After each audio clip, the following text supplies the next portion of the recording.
Good morning and welcome to What the Bleep is a Spiritual Awakening. I'm here with some wonderful speakers that are going to share their narratives.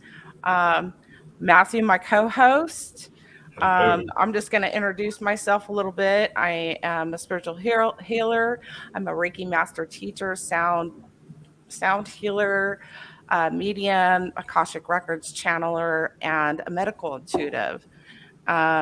So I'm really in tune with spiritual stuff. And Matthew, my Hello. co-host, let's introduce you. Yeah, hello everybody. I am Matthew, the shamanic happiness coach. I am a Reiki, oh my gosh, it's always so big. Holy Fire Karuna Reiki Master. There we go. I'm just going to get the whole thing in there now that they've got so many upgrades. As well as I do Yoti, I am a coach, and I am also the manager of Zero Sunrise Wellness, coming to you from one of their offices right here. Hello, hello. And by the way, we're in Reno, Nevada. Yes. Okay, Carey, let's start with you and let's have you. We're going to do introductions and then we'll get into the narratives. Hi, Thank you so much. I am Carey Lowe. I'm coming to you from my home in Loreto, Baja California, Mexico, where I've lived for the last 30 years. Pardon my raspy voice, got a little bit of a cold this morning. But I'm so honored and blessed to be here with you this morning. You know, my dad gave me some advice a long time ago, is that you should always sit in the front row, raise your hand, and take notes. And that's what I plan on doing this morning, is listening to everybody else, sharing as much as I can about my story, and taking notes so that I can share this with as many other people as possible. You know, when a problem's shared, it is halved. And a lot of times when somebody else shares their problem, my problem is solved. So it's a wonderful thing to listen. I'm a Ziegler Legacy trainer and coach. I have the pleasure of having hit rock bottom about 22 years ago. And ever since hitting rock bottom, I've been on a spiritual journey. That journey led me to becoming a Ziegler Legacy trainer and coach, and being trained by some of the best mentors in the business when it comes to motivation and inspiration. But my biggest inspiration comes from you, comes from listening to other people and what they have to offer. I'm an author of a book called Not Today's Shark, and it is one salesman's journey of spiritual growth. I've been a salesman for the last 30 years after retiring from the U.S. Coast Guard. But it's basically, I learned a long time ago that my charismatic attitude could get me a lot of money, could get me, my family, a lot of success. But I realized after hitting rock bottom that it takes more than charisma to succeed. So it's the tools that I've gained since hitting rock bottom that I like to share with other people these days. Thank you. I can't wait to hear your story. Amanda. Hi, thank you so much for having me. It's really wonderful to just get to share space like this with like-minded souls. I'm an intuitive medium and a soul purpose guide, and I help sensitive souls, empaths, basically anybody who kind of experiences the world differently, to feel as though who they truly are is good, is enough, in order to kind of have that confidence, that belief in self that allows you to show up in your life in a way that can, you know, create change both in your own world and in the world around us. So that's just been a big part of my journey and my spiritual awakening as well. So I'm excited to get to hear everybody's and to share my own journey as well. Thank you. Maria. Hi, everyone, and greetings all the way from Playa del Carmen, Mexico. I'm actually originally from Edmonton, Alberta myself, but here vacation. I'm a spiritual empowerment coach, aligned purpose light worker, and soul journey healer to conscious awakened beings. I help those who've awakened into consciousness truly develop their abilities and skills that help them to truly move them into their purpose and develop the purpose inside of them. So, hi. Thank you. Katherine. Good Morning, beautiful people. My name is Katherine Loranger. We've got Alberta in the house here. I'm up near Edmonton, Alberta, and my soul is definitely, I hear the Playa del Carmen and the California, and I'm like, oh, there's some longing there. So super excited to be in this space, having this conversation. And I'm a transformational life coach for souls in process, also master's in counseling and Reiki master and bunch of other stuff. And I really support people to live from the true point of power within, which is our connection to the divine in whatever way that looks for us, and to be guided to live into the greatest expression of their life. Thank you. Oh, we have a comment. Oh. Kimmy Energies, say here. Thank you for showing up, Kimmy. Debora, please introduce yourself. Thank you very much for having me today. Good morning, everyone. I am Debora Hollick. I live in High River, Alberta, just 30 kilometers south or 60 kilometers south of Calgary. So yes, we definitely have Alberta in the house. So I am becoming known as the Smash Through Mentor. And I help people kind of smash confusion, solve chaos, and stop cussing as they navigate through their current challenges. And so that's what I'm all about. I have a marketing background, and as well, I've had a marketing business for a long time. So I used to, before the marketing, I was doing speaking and, delving more and more into my spirituality and everything. And then the marketing business got in there. And so I just kind of moved the spirituality into the marketing. And I've had a lot of fun over the years with clients. And now I've decided, you know what, it's an opportunity to do both. So. Thank you, Debora. Thank you. All right. Matthew, do you have anything to pop in or anything right now before we get started? You're muted. No? I'm human. Okay. So I'm human. And so I guess we could just say that for all of our guests and listeners and everybody, is please, comment, ask questions of our guests as you're coming through. Realize we are human as well. That's part of this experience, part of this series podcast. So at any time that we need to feel human or be human or pay attention to our bodies, please allow us to go do that. So you might see us like get up and move or whatever. We encourage you to also, who is listening, have this on in the background doing dishes, whatever it is. And maybe during a workout. But any question you have, post it and we will see it. Hopefully we will get to all of them on the replays and whatnot. We are planning on using any questions that you guys put in there for other videos and other information that we can disseminate to the rest of the collective public so that we can all use it. So thank you very much. I guess that's it. Okay. I'm ready to hear these fabulous stories. So Carey, you got something interesting, I know. Thank you so much. I'm looking forward to hearing everybody else's stories indeed. My story's not that different than probably millions of other people's stories. And that's the beauty of this conversation, is reaching out to people and having people say, oh yeah, me too. Me too. I felt the same way. And I think that's the most amazing thing. And I'm so grateful for you having this conversation so that people can say, oh yeah, me too. Because that's where this all happens. That's where this all comes together. I'm 63 years old. 30 years ago, I got out of the Coast Guard, the United States Coast Guard, having had a career in the United States Coast Guard. Was married, had 2 little babies, and we made the decision to move to Baja California, Mexico. So I was living in Cabo San Lucas, Mexico. I've been living in Mexico now for 30 years in Baja California. And in Baja California, especially down in Cabo San Lucas, that's a place where pretty much all you do is party. That's all you do is just party and party and party. And whether you're working or not, that's just to make it so you can party more. I was very lucky in that I was able to get into the field of sales.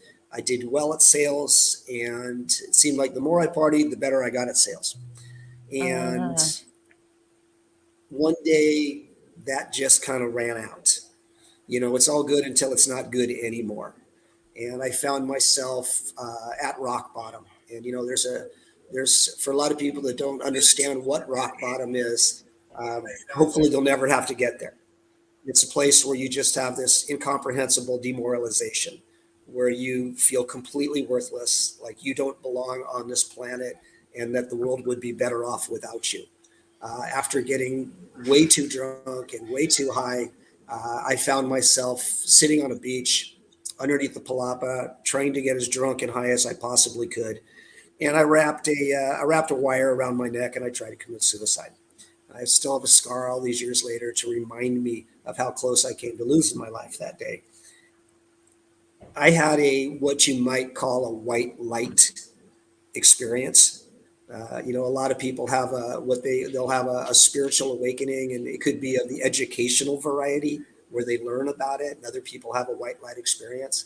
I pretty much had a white light experience that day on the beach, where my mother, who had passed away years ago, literally came to me and said, "Hey, it doesn't matter how messed up you think your life is.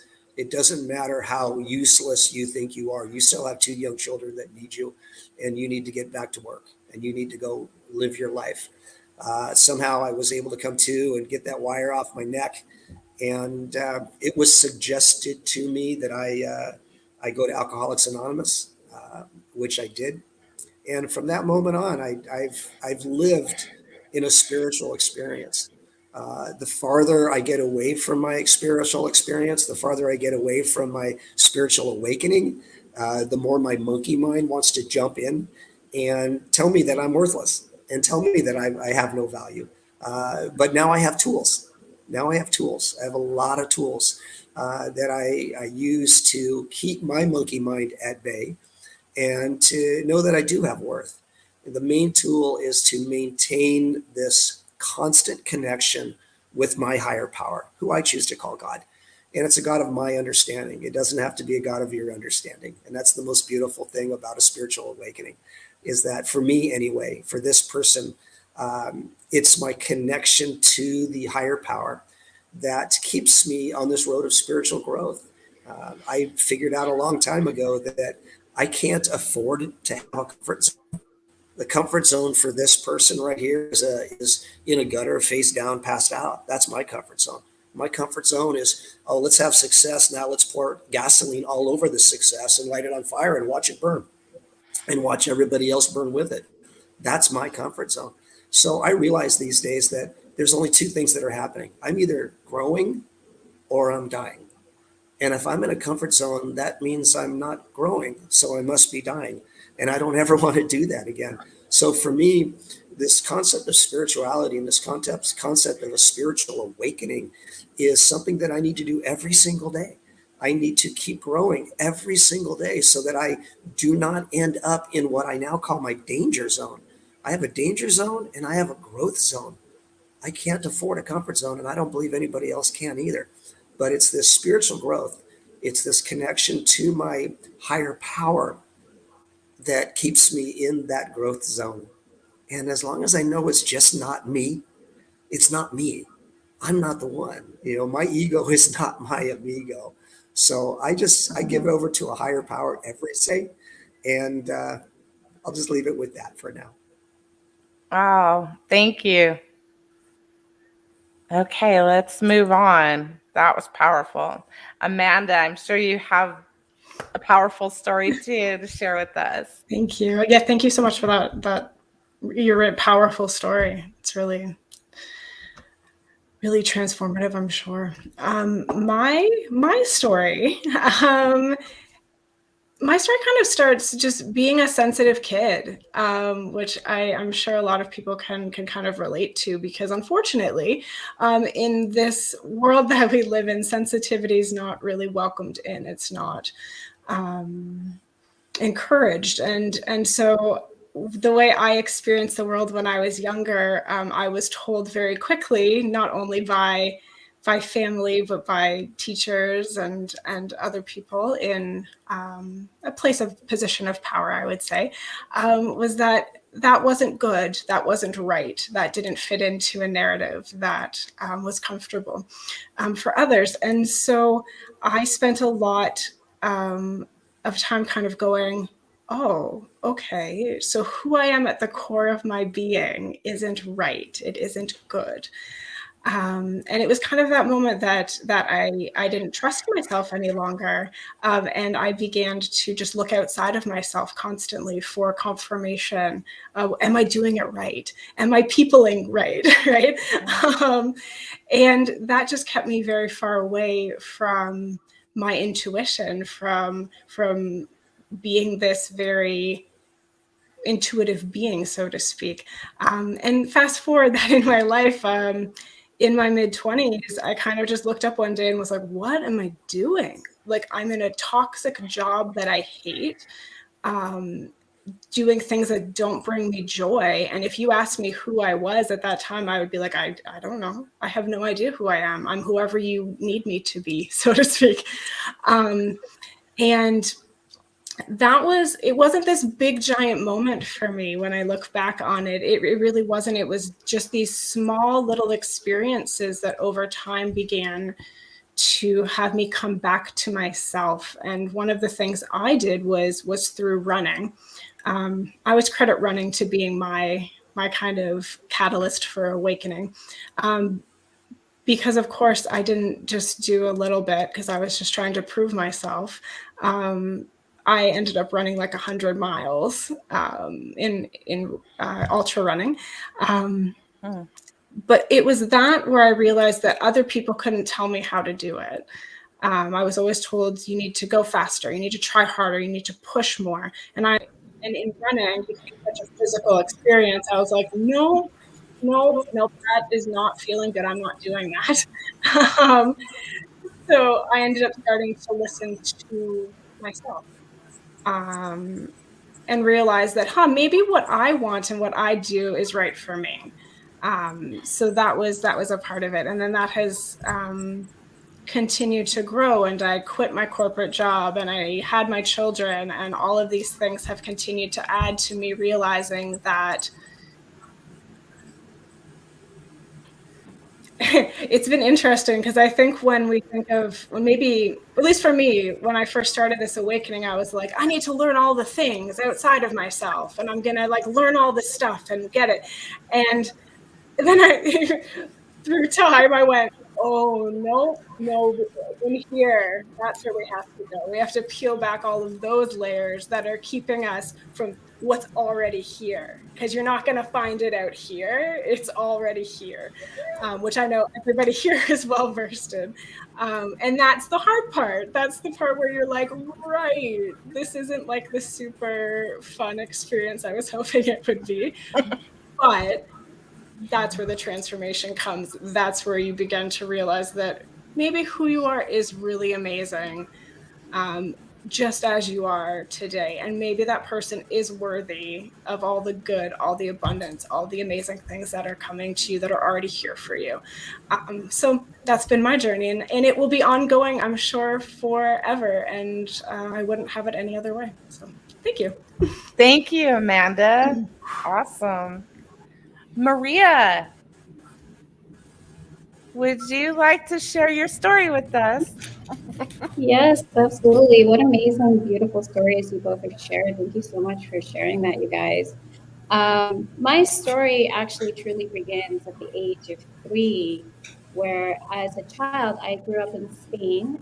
My family is originally from Avila, which is northern of Madrid. And when I was really young, my father and I went to Seville, which is southern of Spain, and I was actually kidnapped for 7 days and brought over to Morocco. And during that time, I had what's called a spiritual awakening. Flashes of my past lives kept coming in as I was imprisoned in this location, like a little cell jail place with mold coming everywhere. You know, they were feeding me bread.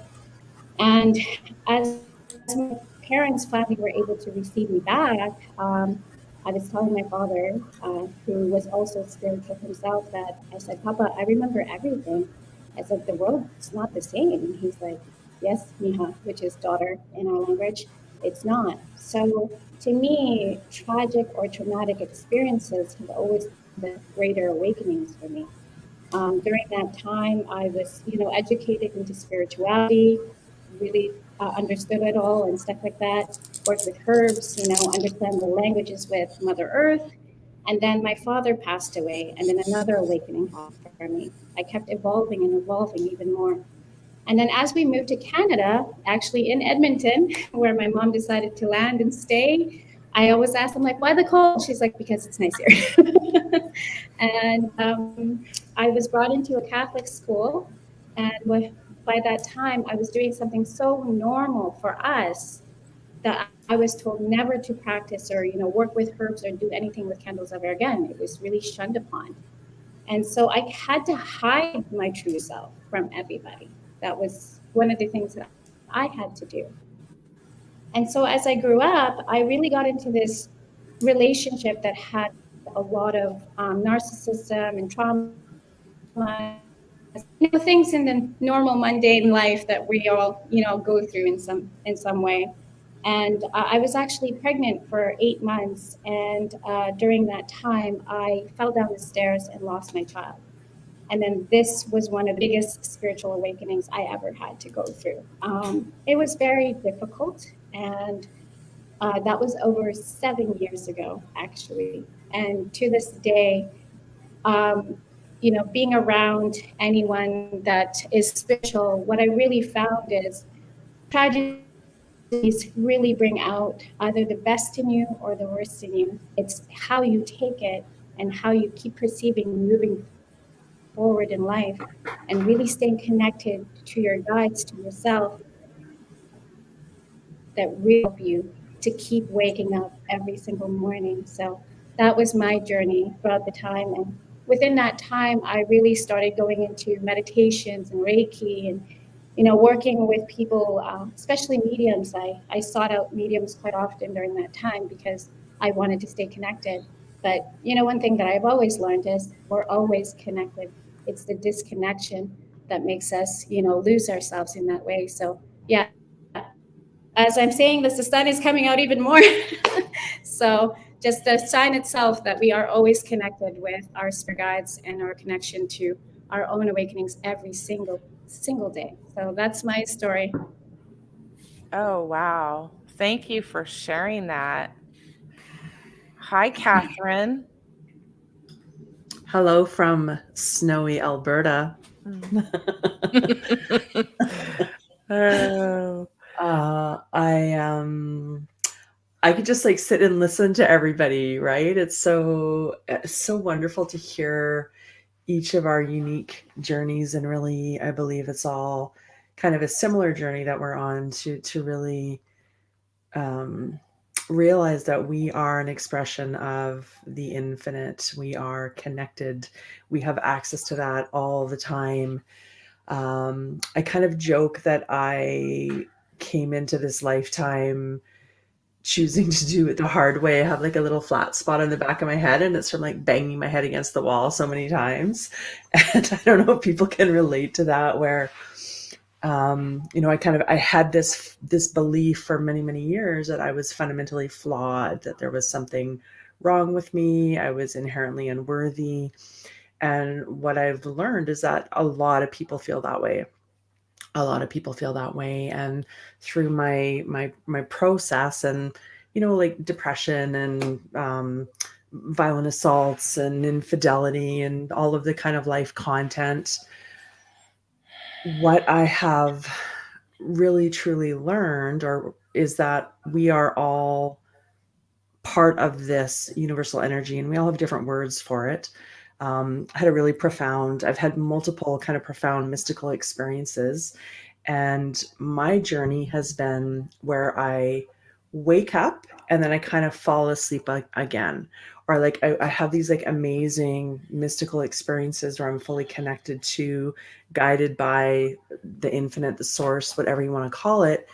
And then I kind of forget that, like the human part of me gets caught up in this duality of space-time that we're navigating in our physical form. And so just this last year, I actually had a really cool, probably one of my most profound spiritual experiences, because I'm in the work. This is what I do. And I've been studying this for over 25 years. And I was doing some timeline work, and I actually went back to the place in time where my soul was birthed from consciousness. And it was who. And what happened, what I realized then was that for all of these lifetimes, and maybe not all the lifetimes, but certainly it kind of played out in this one, this feeling of like unworthiness and inherent flawed. And I realized that I wasn't brought to earth because I was cast out, right? It wasn't that they didn't want me. It's because I was worthy and I was ready. So it was actually this massive gift to come to this physical plane and to be experiencing what we're experiencing. And so I also did some mother kind of soul lineage work with mother wounds, and realized that my mother and my maternal grandmother chose to have the lives that they had so that I could actually get to this particular point in time. And so, yeah, it's just been phenomenal. It's just been phenomenal. And I guess where I'm at now is knowing, like, for each and every one of us, that we are part of that. We are connected to, we are resourced by, it's always there. And it's just how we choose to interact with that. And that we're all here because we're worthy. We are inherently worthy of living joyful, loving, abundant lives. And it doesn't matter, what our education, what our past, any of that stuff. We don't have to do anything to deserve it. We just deserve it because we're here. We're here. So yeah, I feel like I kind of babbled a little bit there. I kind of babbled a little bit, but yeah, it's really that we are all worthy. We are all connected to. We can all learn how to work with that, and really, it's about how do you find that for you, right? Because just like a snowflake, we all have unique soul prints. And your journey is going to be unique to you. And it's about learning how to connect to tune into that part of you that knows. Fabulous. Thank you. Oh, Deborah, what do you got? These are hard acts to follow. Katherine, I could listen to you babble all day. I just want to hear you babble more. And all of you, I can relate, I think, in some ways to each and every one of the speakers here, in a manner of speaking for throughout my life. Amanda, I had a spiritual awakening when I was young. I think it was like something I wasn't really squished out of me until I was about 5. And I used to love to sing, and I'd go outside at night. My mom and dad would let me go outside at night, and I would sit on the swing, and the dog would be there. I was surrounded by trees. I was lucky enough to grow up on a farm, and of course I knew my mom and dad were looking out the window often, so I knew I was very safe, and I just felt safe. And I would sing to the stars, my audience, and I just knew that they were listening. Like, it was big, and I loved every moment of it. And I certainly was. I talked a lot when I was a kid, and I was very inquisitive, constantly wondering, constantly asking questions. And one day, this adult bully with a big red nose that was visiting my parents just told me to stop talking. And he was big and burly, and I looked up at him, and I just felt my light just diminish. And he said he was going to nickname me the name of the local radio station because I talked too much. And I looked at my parents, and neither one of them did anything, but I remember the look on their faces. but they never said anything. And growing up when I did, you were taught, you listen to the adults. You pay attention to the adults. Like, you're just little. What do you know? But I knew this didn't feel right. But I thought, well, my mom and dad didn't say anything, so I guess he must be right. So I know I didn't stop talking, but I always felt then that, oh, I shouldn't be speaking. I shouldn't say what I think. But on goes life, and I was always inquisitive. I grew up Roman Catholic, and we had to board at the convent for 2 weeks every summer for catechism, and it was a bit structured. But I would listen, and I knew I couldn't dare ask the nuns any questions, like that would be really bad. So I never did. But I would ask my mom, and my mom was great. And finally one day, as I got into high school, she said to me, "You need to ask Monsignor these questions." And I think she thought that would shut me up and stop asking, because how would you dare to question Monsignor on the religion? I said, "Oh, that would be great, Mom." So somehow she arranged it, and I went to school in the city at that point by bus. And so I can't remember if it was once a week, once every 2 weeks. I would go after school. I would walk to the rectory, and I would have tea with Monsignor. And I would question him. Well, what about this? Well, how can this be? This doesn't make sense. And I know there's a lot of stuff going on about the Catholic Church these days, but I tell you, this man was a precious being in my life. And he would guide me, but he'd say often, "My child, the church tells me I must tell you this." And after about the second time, I thought, "Oh, he agrees with me. he's questioning too." And so every time he'd say that to me, I thought, aha. And he never once in all it was at least 2, 3, 4 years that I would converse with him on a regular basis and question everything. He never once told me to stop questioning. And for that, I'm forever grateful. Wow. So that's a little bit about me. And back many, many years ago, 1988, I actually had, I guess, what would be called a near-death experience coming out of recovery. They're in the recovery room. And that was when I always knew there was more there. But then I really knew, because I was basically given the choice to go or stay. And it's, parts of the story are quite funny, if you can call a near-death experience with me. But there are some pretty humorous parts in there. And I had been exploring and whatnot, different religions and different spirituality, different modalities, just right from when I was a kid. So this just propelled me forward even more. And so that's where I'm at today. And I like to share and teach people about how to listen to the whispers, because I've had those nudges and I've had audible. So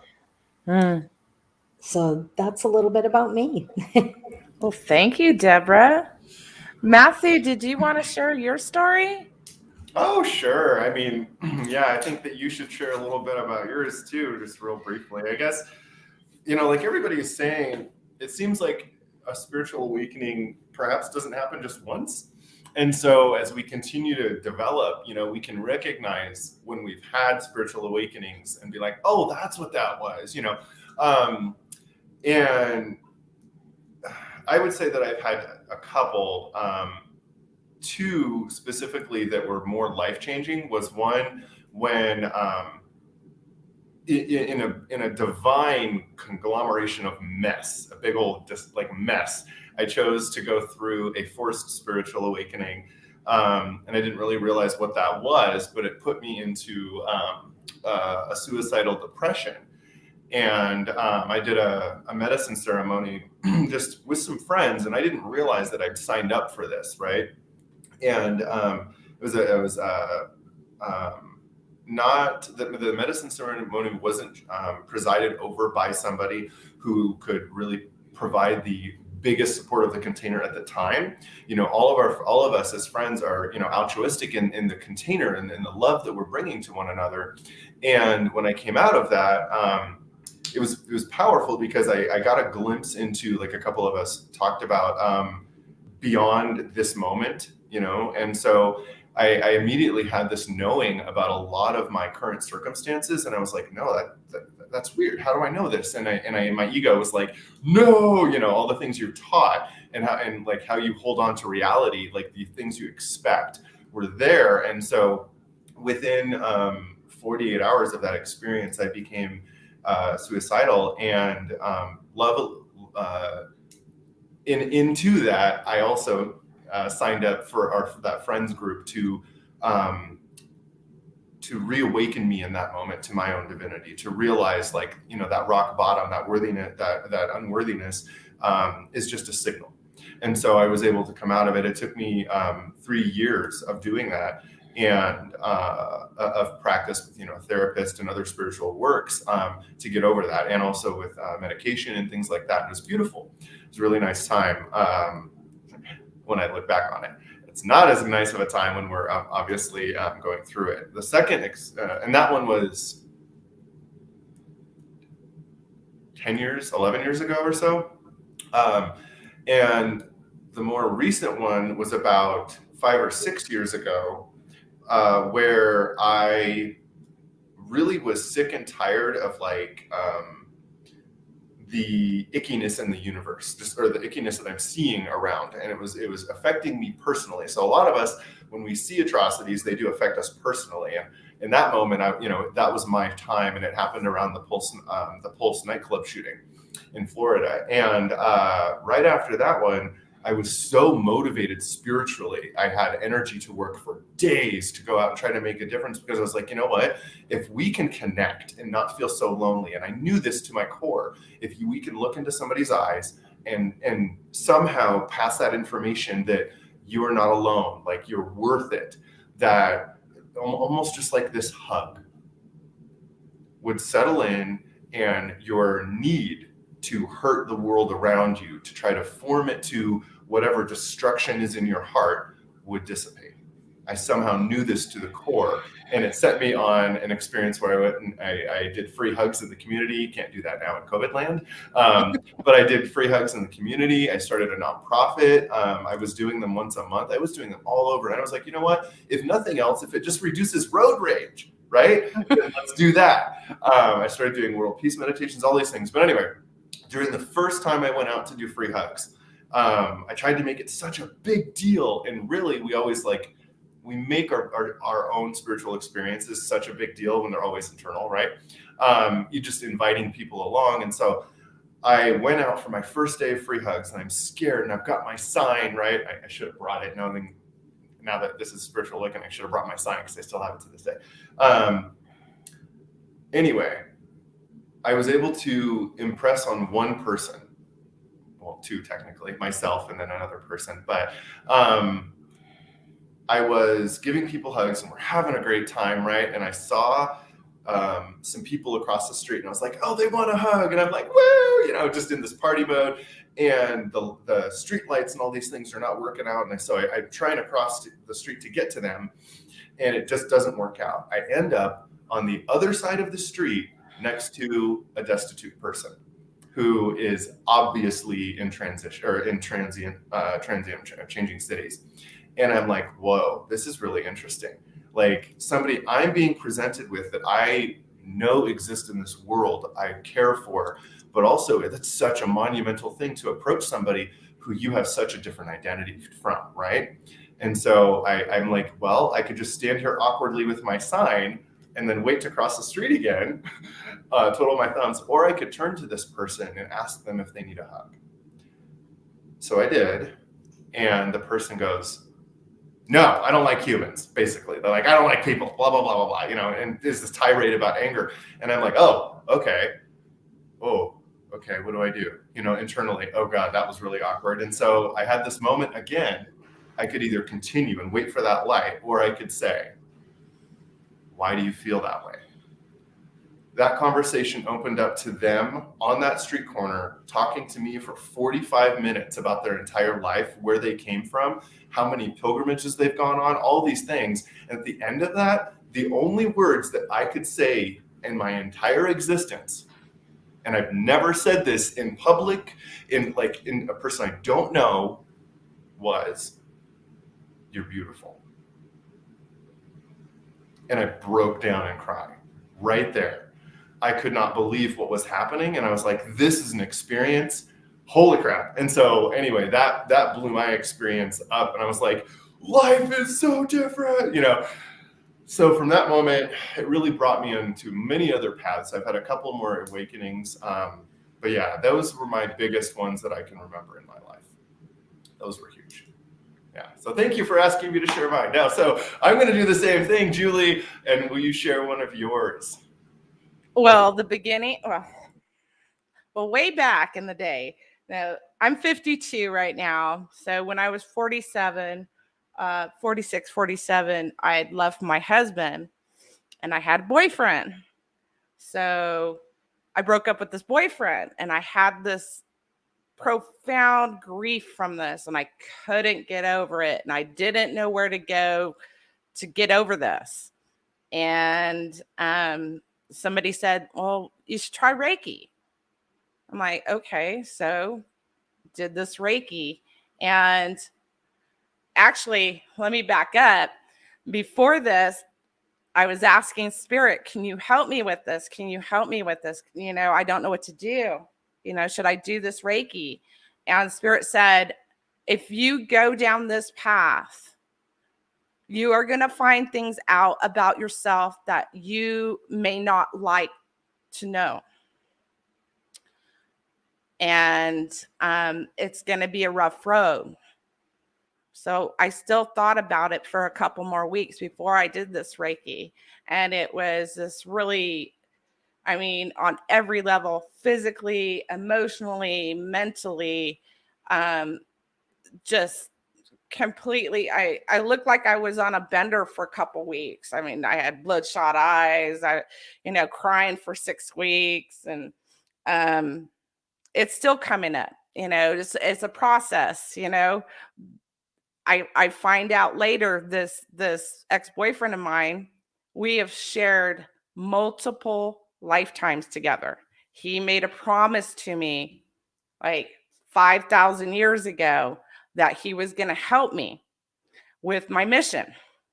And so that's why that connection is so, I grieve. So, having understanding, but you're always asking questions. I'm constantly asking questions. Why this? Why that? It's just a process. So you just, now it's, I go through ascension symptoms. So it's time to sit on the couch. Like, what is going on now? What's coming up? And just remind myself it's a process. You just got to go through it.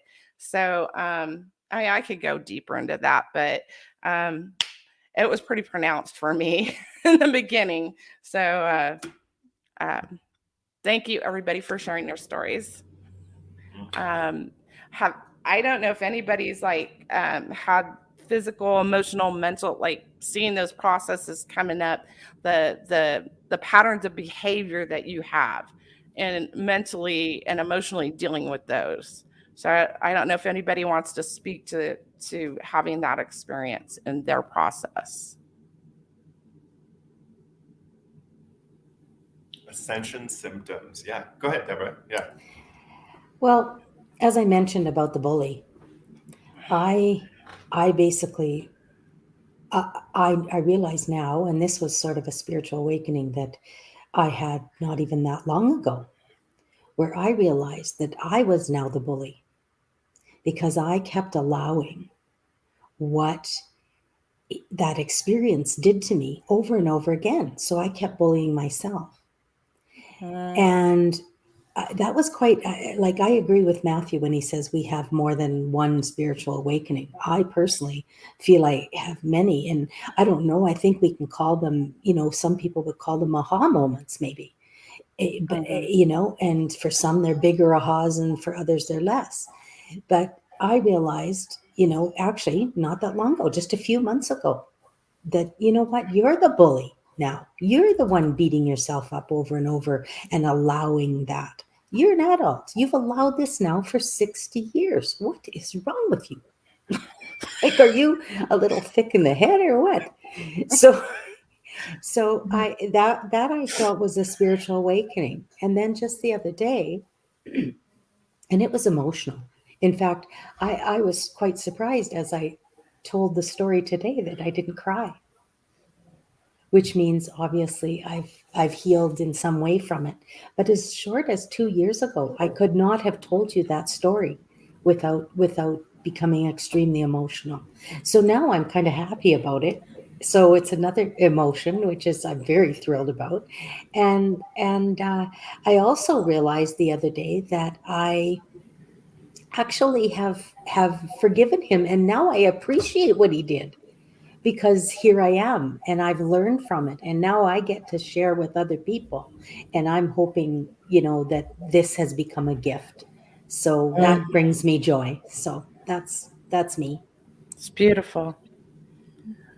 Does anybody else had these? I mean, obviously everybody has, but on like anyone have the experience of waking up at 3 a.m. all the time?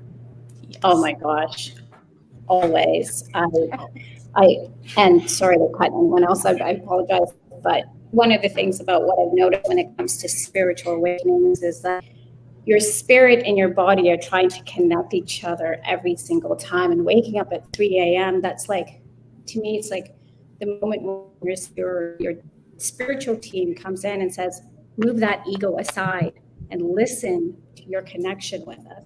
Listen to what's happening around you. Because to me, when we're doing something when it comes to spiritual awakening, it's like us transcending away from our ego. Our experiences have such a defined moment that we are always connected, like I said before, but it's those moments when we totally disconnect, and that's where our ego, our fear, kicks in, and it's like it's a moment of like oh my gosh, there it is. That's what's happening. I listen. What am I supposed to do, right? So that's just my intake on it. Thank you. Anybody want to add to that 3 a.m.? I know that's when I got up to journal. I get the 3 a.m. Go ahead. Go ahead. I get the 3 a.m. awakening all the time, and I've learned to incorporate it into a ritual. It's telling me I need to wake up. It's telling me I need to wake up and get into my spiritual practices. So these days I set my opportunity clock a little bit earlier. I don't have an alarm clock. I have an opportunity clock. Alarm clocks are scary, and I don't want to be alarmed early in the morning. I want to realize I do have an opportunity to wake up, an opportunity to get involved in life. And I do have an alarm cat, however. That's a different story, who makes sure that I get up when my opportunity clock goes off. But these days I set my opportunity clock early in the morning. And the first thing I do is I get out of bed and I take care of some chores. The reason I take care of these chores is it gives me a sense of achievement. Anytime I have a sense of achievement, I also have a sense of self-worth. I'm actually doing something. I'm doing something productive as soon as possible. And then I spend an hour at least, sometimes up to 3 hours lately, in a spiritual growth setting. For me, belonging to AA, the wonderful thing about about COVID is that so many in-person meetings were shut down, and we all went to Zoom meetings. And I now have the pleasure of hosting or chairing a Zoom AA meeting every morning, Monday, Tuesday, Wednesday, and Thursday. And there's up to 150 people in that meeting every single morning. And you want to talk about getting God shots, because that's what I've been hearing a lot about this morning is God shots. That's what I like to call them. It's when I hear something through somebody else and it's God speaking directly to me. I truly believe that God speaks to me through other like-minded people. And for me, other like-minded people are other broken people. You know, when somebody says, oh, you know, I've never had a drink, or I've never had a drug, or I've never lied, or I've never cheated, but this is how you should run your life. I'm like, yeah, I'm not going to pay any attention to that person. But when someone says to me, oh my God, yeah, I used to do those drugs. I used to do that. I've woken up in the gutter. I've lost my job. I've done all that. That's the person I want to listen to, because I want what they have. I want what they have. So I try to, you know, we were talking about having these spiritual awakenings more than once.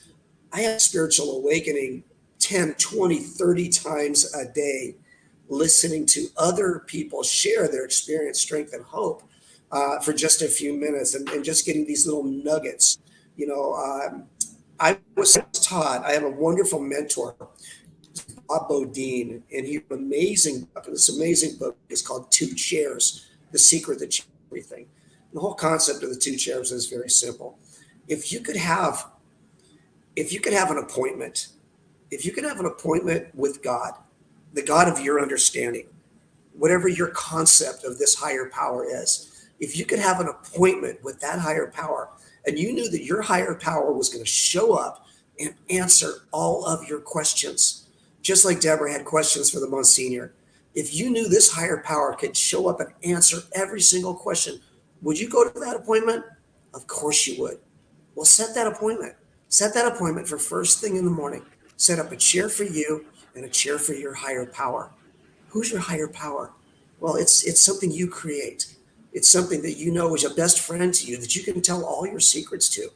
You know, you're at least for this person, my spirituality is only as good as my secrets. And I need to be able to share my secrets with somebody. So, very simple scenario with two chairs. Do you have a higher power? Yes, I do. Do I believe that my higher power knows my problems? Well, yes, I do. Do I believe that my problems are too hard for my higher power to solve? Well, no, I don't. Right? Well, now just shut up and listen, because now my higher power is going to tell me exactly what I need to do. What is that? It's the next right thing. That's what I need to do. What is the next right thing? Well, I can't change the first thought that comes into my head. I can't do that. But I can change the second thought that comes into my head. So for me, the way to stay spiritually in spiritual growth, and the way to continue to have a spiritual awakening multiple times a day, is to just give my thought this acid test. Is this thought coming from a place of love and service? Or is this thought coming from a place of self-centered fear? Because it's coming from one of those two places. If this thought is coming from a place of self-centered fear, then I need to peel that onion and figure out very quickly what it is I'm afraid of. I must be afraid of something if I'm angered, right? Because I'm into fight or flight. But if my thought is coming from a place of love and service, well, that's a good thing. So just setting up these two chairs every morning just gives me that time to reflect, time to sit and physically connect with my higher power. It's my form of meditation, and any meditation is wonderful, because meditation itself is prayer. And I was told a long time ago that the distance between me and my higher power is equal to the distance between my knees and the floor, meaning that I need to humble myself and realize, you know what, it's not me. I'm not in charge of this thing. And that's the most empowering thing in the world, to realize I'm not in charge. But the one that is in charge has already done it all. I just need to do the done and just get out of their way, get out of my own way. Just go with the God shots. Love it. Love it. Does anybody have anything to add? I love the two chairs too. Yeah, I really loved that, because you brought up so many beautiful tidbits of wisdom that I've heard in different avenues. And I just love it. The first time I ever heard about speaking through another, having your higher self or consciousness or whatever coming through to speak through you to others was with Lisa Nichols. And she does this thing that says, as you're listening to her, or as you hear something somebody else says, you say 2 yeses. First is a small yes, and that's just to acknowledge the statement. And the second one is the big capital yes, and that is to you telling that this resonates with you, kind of a thing. So it's like, yes, yes, you know.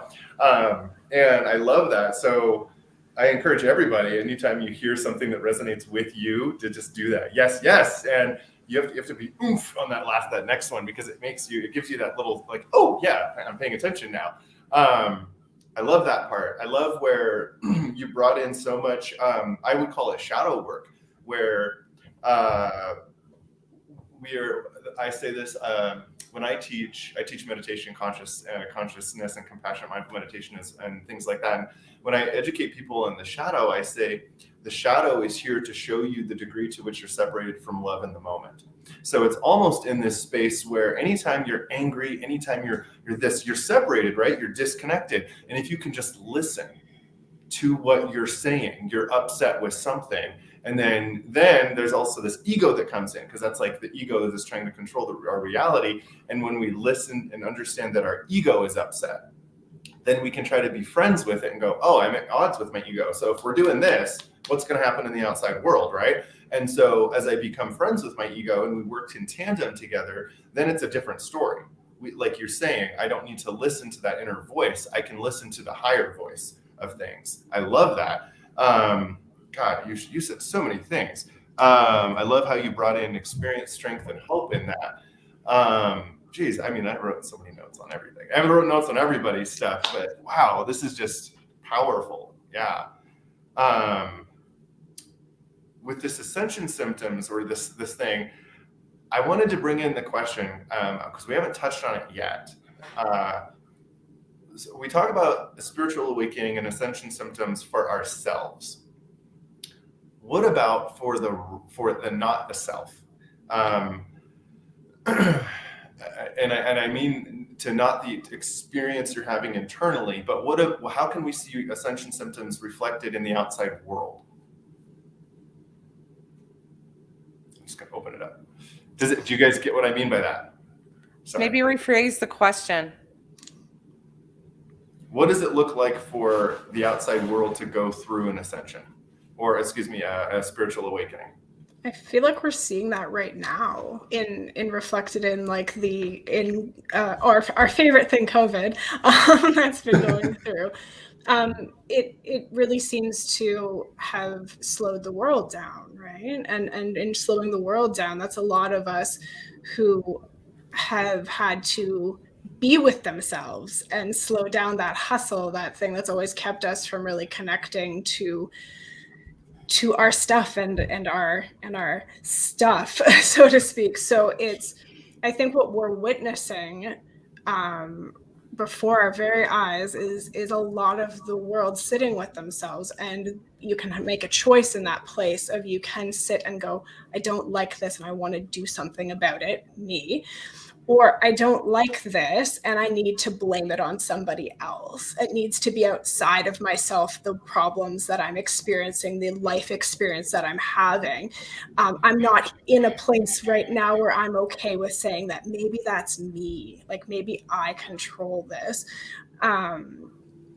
From just what I've been personally seeing. So I feel like what we witness are, we're seeing people come into who they truly are and start to share their voices and their power and their purpose. And that is in both parts really beautiful, but it can also be scary, because it looks like the collapse of things. It looks like the end of things when it's not necessarily the case. It's also the beginning of things. It's the coming together. It's the realizing what really matters in this world. And it may not be all the things that we have. It's more the connection between each other, that we're not alone in this world, that who we truly are is good and has value to bring about change. So I think that answers your question, but it's very much like, I think we're literally witnessing it right now, and we can look at it from different lenses, whether that looks like the collapse or whether it looks like a rebirth. I love that. And it reminds me, I was gifted this little tiny picture that somebody painted for my office for when clients or whoever needs to see it. And it says, oh, hello, squirrel. Excuse me. Oh, hello, square one. We meet again. Yeah, it's like, oh, hello. We're starting over again. And I love what you brought in because you brought in, I can point this way, mirrored. There's also this thing about like when our I am is out of alignment, our ego and like who we are doesn't really get it. And so we struggle, we go into suffering. And when your I am is outside of your alignment, it seems like you're more prone to have a spiritual awakening because it's like, wake up, your I am is too far gone, you know, wake up to your new I am. Like this is, so it's kind of like, oh, interesting. So now I'm seeing this, I'm upset at this outside. And so I can understand that that is part of my I am, my self-discovery in a way. I love that. I love that. What, like, besides COVID or besides this collective meditation that we've been able to, the prayer and meditation that we've been able to be in, what else do spiritual awakening symptoms look like in the outside world? To me, I think it's like a remembering. It's a recognition in that moment or during that time that you go, I remember this is what is so important. And that's how I like to think about it. So that, for me, that works. It's this great remembering. I love that. It's, you know, I like what you just said, because, and as you shared that energy just shifted, because it's like, remember what it's like to be peaceful. Remember what it's like to be calm. Come back. Wow. And you have arrived as you remember. It's come back, but now you've arrived. And it's almost like that, I'm safe, I'm comfortable, I'm okay. Everything's always going to be okay one way or the other. Absolutely. Catherine, did you have something to add? Yeah, thanks, Julianne. So my kind of understanding and perspective is that we're all running a pattern and patterns in our life. And often, you know, when we're in that pattern, we're kind of looking down, we're focused on the pattern, we're on automatic pilot, and we're just living our lives by default. And that spiritual awakening is really when we start to notice the whispers of God, universe, source, spirit, life, seeking that expression through us. And when we ignore the whispers, it turns up the volume, right? And until we can't ignore it anymore. And that can look like an escalation of things. When we start to tune into the whispers and they speak to us through our longing and discontent, so that quickening within us, that longing for, you know, an experience or greater abundance in an area, and the discontent may be that recognizing that how things currently are is not working. So there's that kind of feeling inside. So we start to like notice those whispers, we start to tune into them. And then as we awaken to our true potential and our true purpose on this planet, and the way that we really want to truly bring our gifts and talents to serve this world. And then anything that's not in alignment with that higher vibrational frequency for our life comes up to a pattern or a release. And so that includes all of our internal patterns, our beliefs, our actions. It can include relationships with other people, right? If you're kind of progressing, you're evolving, you're ascending, you're awakening, whatever language you want to use, anything that's not a match, it either needs to shift with you, or it can also escalate. And thinking of relationships here, our own patterns, they can escalate to actually try to kind of keep us in the pattern that we've known up until this point. And so the dissonance can be a symptom. I think there can be like physical kind of dissonance, there can be emotional dissonance, there can be relational dissonance. Because we're actually elevating, right? We're starting to show up on a different frequency in our lives, and all of those things that we used to have as our normal, our comfort zone, as Carey put that. I love that. I wrote that down. Am I in the growth zone or the danger zone? Because like you, Carey, my comfort zone is just like a slippery slide into the danger zone. And so knowing that for ourselves, right? And we start to know that by developing that relationship with our own voice for truth, our connection to source, through meditation, through connecting to nature, through being curious, through having that self-compassion, through our forgiveness work to free up space to connect with that voice, the forgiveness work for others, as Deborah shared, to really allow us to fully access our life energy. Because if we're hanging on to resentment, if we're nursing, cursing, rehearsing pains and things that happen to us, we're focused on that, right? We're keeping ourselves down here. So that's kind of a big like brain dump of stuff there. Does that kind of make sense? Oh yeah, definitely.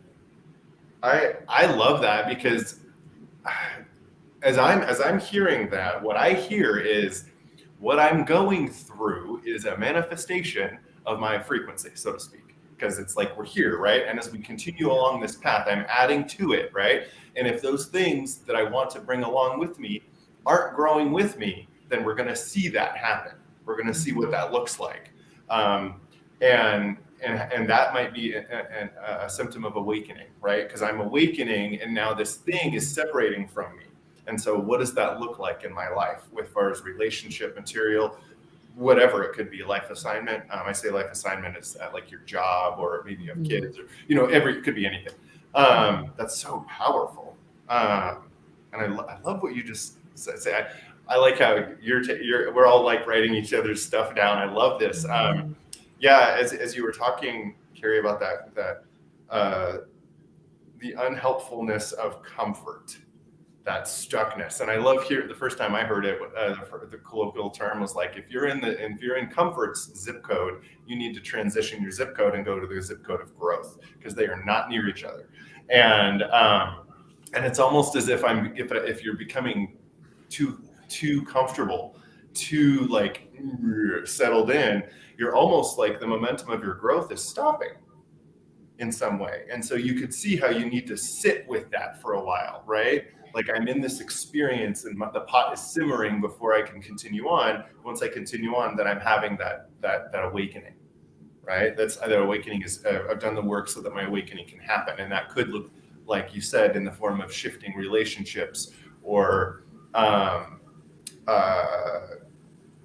internalizations of things, like I'm going to do a shift kind of thing, or my actions will shift. Yeah, love that. This is cool. This is good. Yeah, we have a question for Carey. How has living in Baja helped your spiritual journey? You said there is a lot of partying. Do you find that challenging? And is there a flip side to the lower pace in Baja?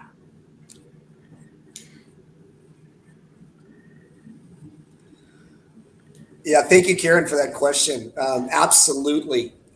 One of the unique features of the Baja is its diversity. It's basically desert.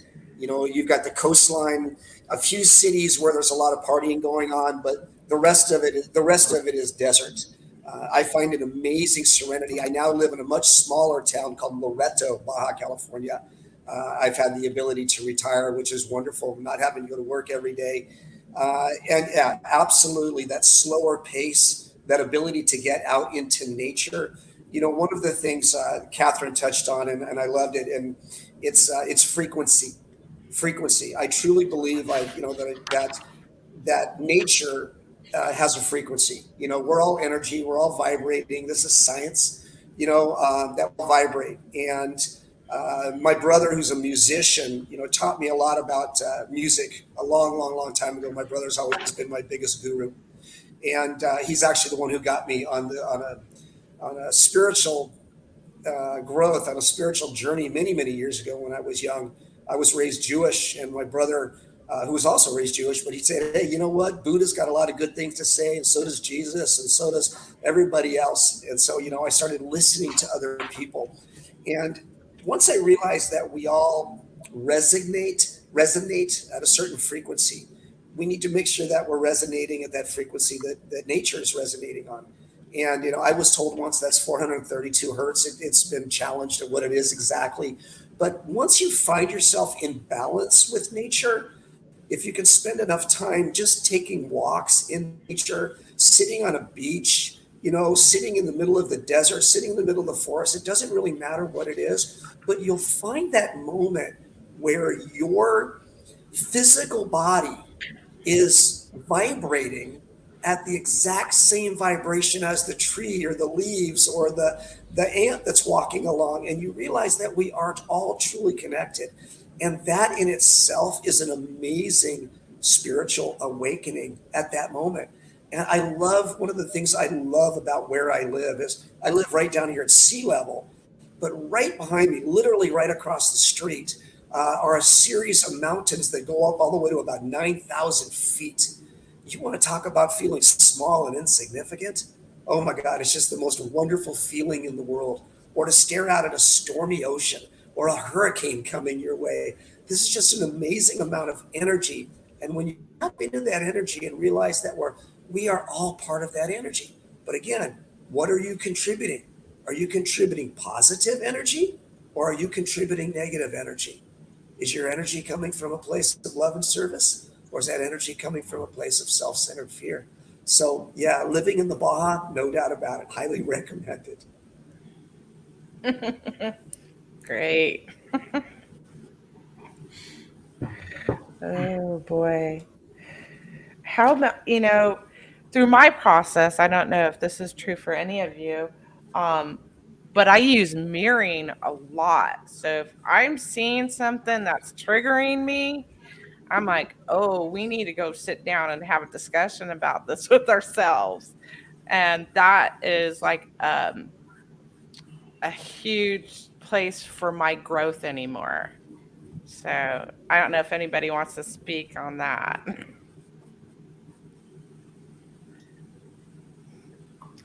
I believe, I know that all of life's content is the curriculum for our evolution.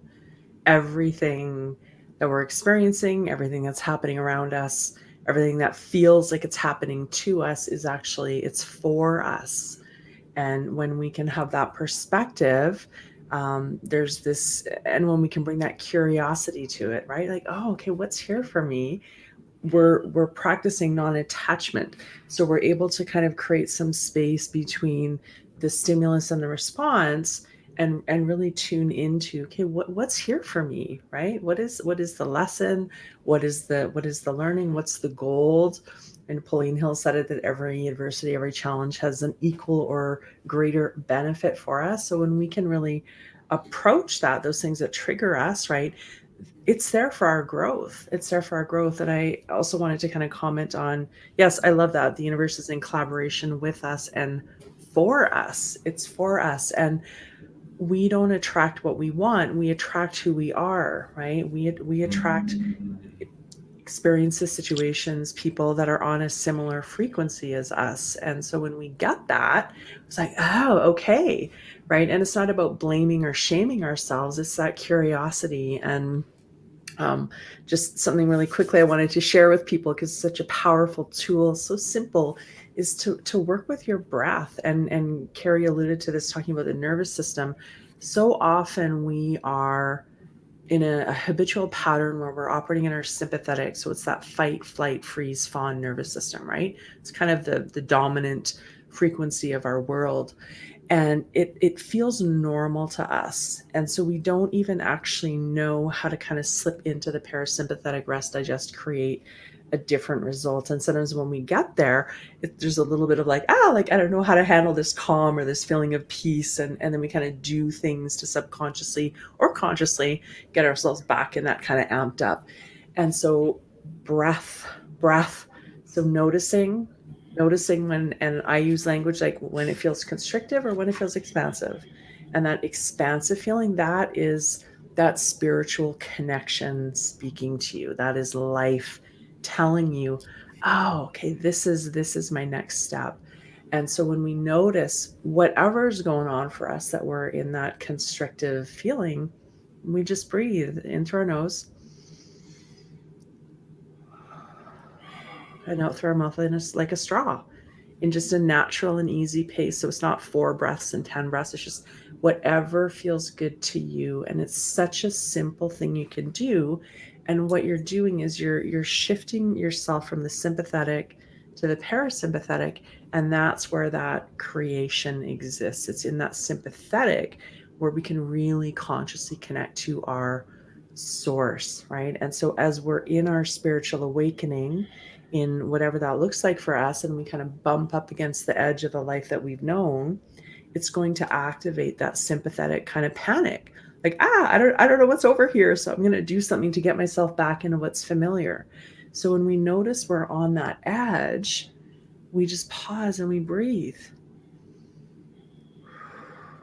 And we align ourselves with the frequency, with the energy of that expanded version of ourselves. And it's simple. It's not rocket science, but it is some of the most rigorous work I believe we will ever do, because our pattern is so strong. Thank you. That's good. Yeah.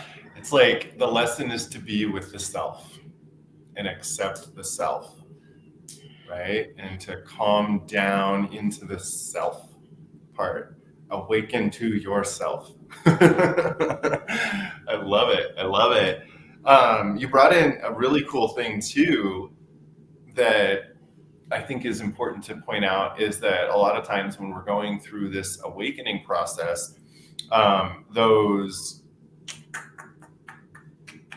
the comfort of our own zip code comes in as self-sabotage in some way. Carey brought this up. I think everybody touched on it a little bit. It's like, well, what am I going to do to prove to myself that I am the old version of me, right? How am I going to do that? And that's like that self-sabotage. So I think it's very beautiful in some ways. How can we, I guess the question for the wisdom for this comes in is when we notice that we're in that self-sabotage, then what does that mean in relation to our spiritual awakening?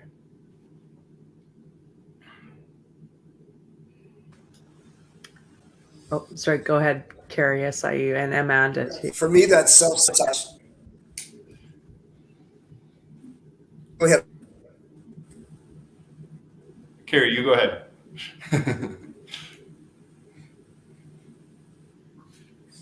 Thank you. For me, that self-sabotage comes in the form of what I like to call my poo-flinging monkey mind. I've got this, we all have a concept of the monkey mind, and we can picture this monkey, just going crazy. But in my mind, I've got this poo-flinging monkey mind. His favorite thing is just everybody that walks by the cage, he wants to fling poo at them. And that's what my monkey mind constantly does. And it's not, I can't argue with my monkey mind, because all my monkey mind has as tools is negativity. I like to think of the inside of my mind as a museum, but it's not the Museum of Fine Art. It's more like the Holocaust Museum. All right. There's not a whole lot of good things to look at inside my mind, right? Because I've got 63 years of negativity stored up inside my mind. And when I leave my monkey mind to his own, without a job, one of the greatest videos I ever watched was on a Tibetan monk explain what meditation truly is. And that's where I learned this concept of the monkey mind. And I love what Katherine was describing about breathing.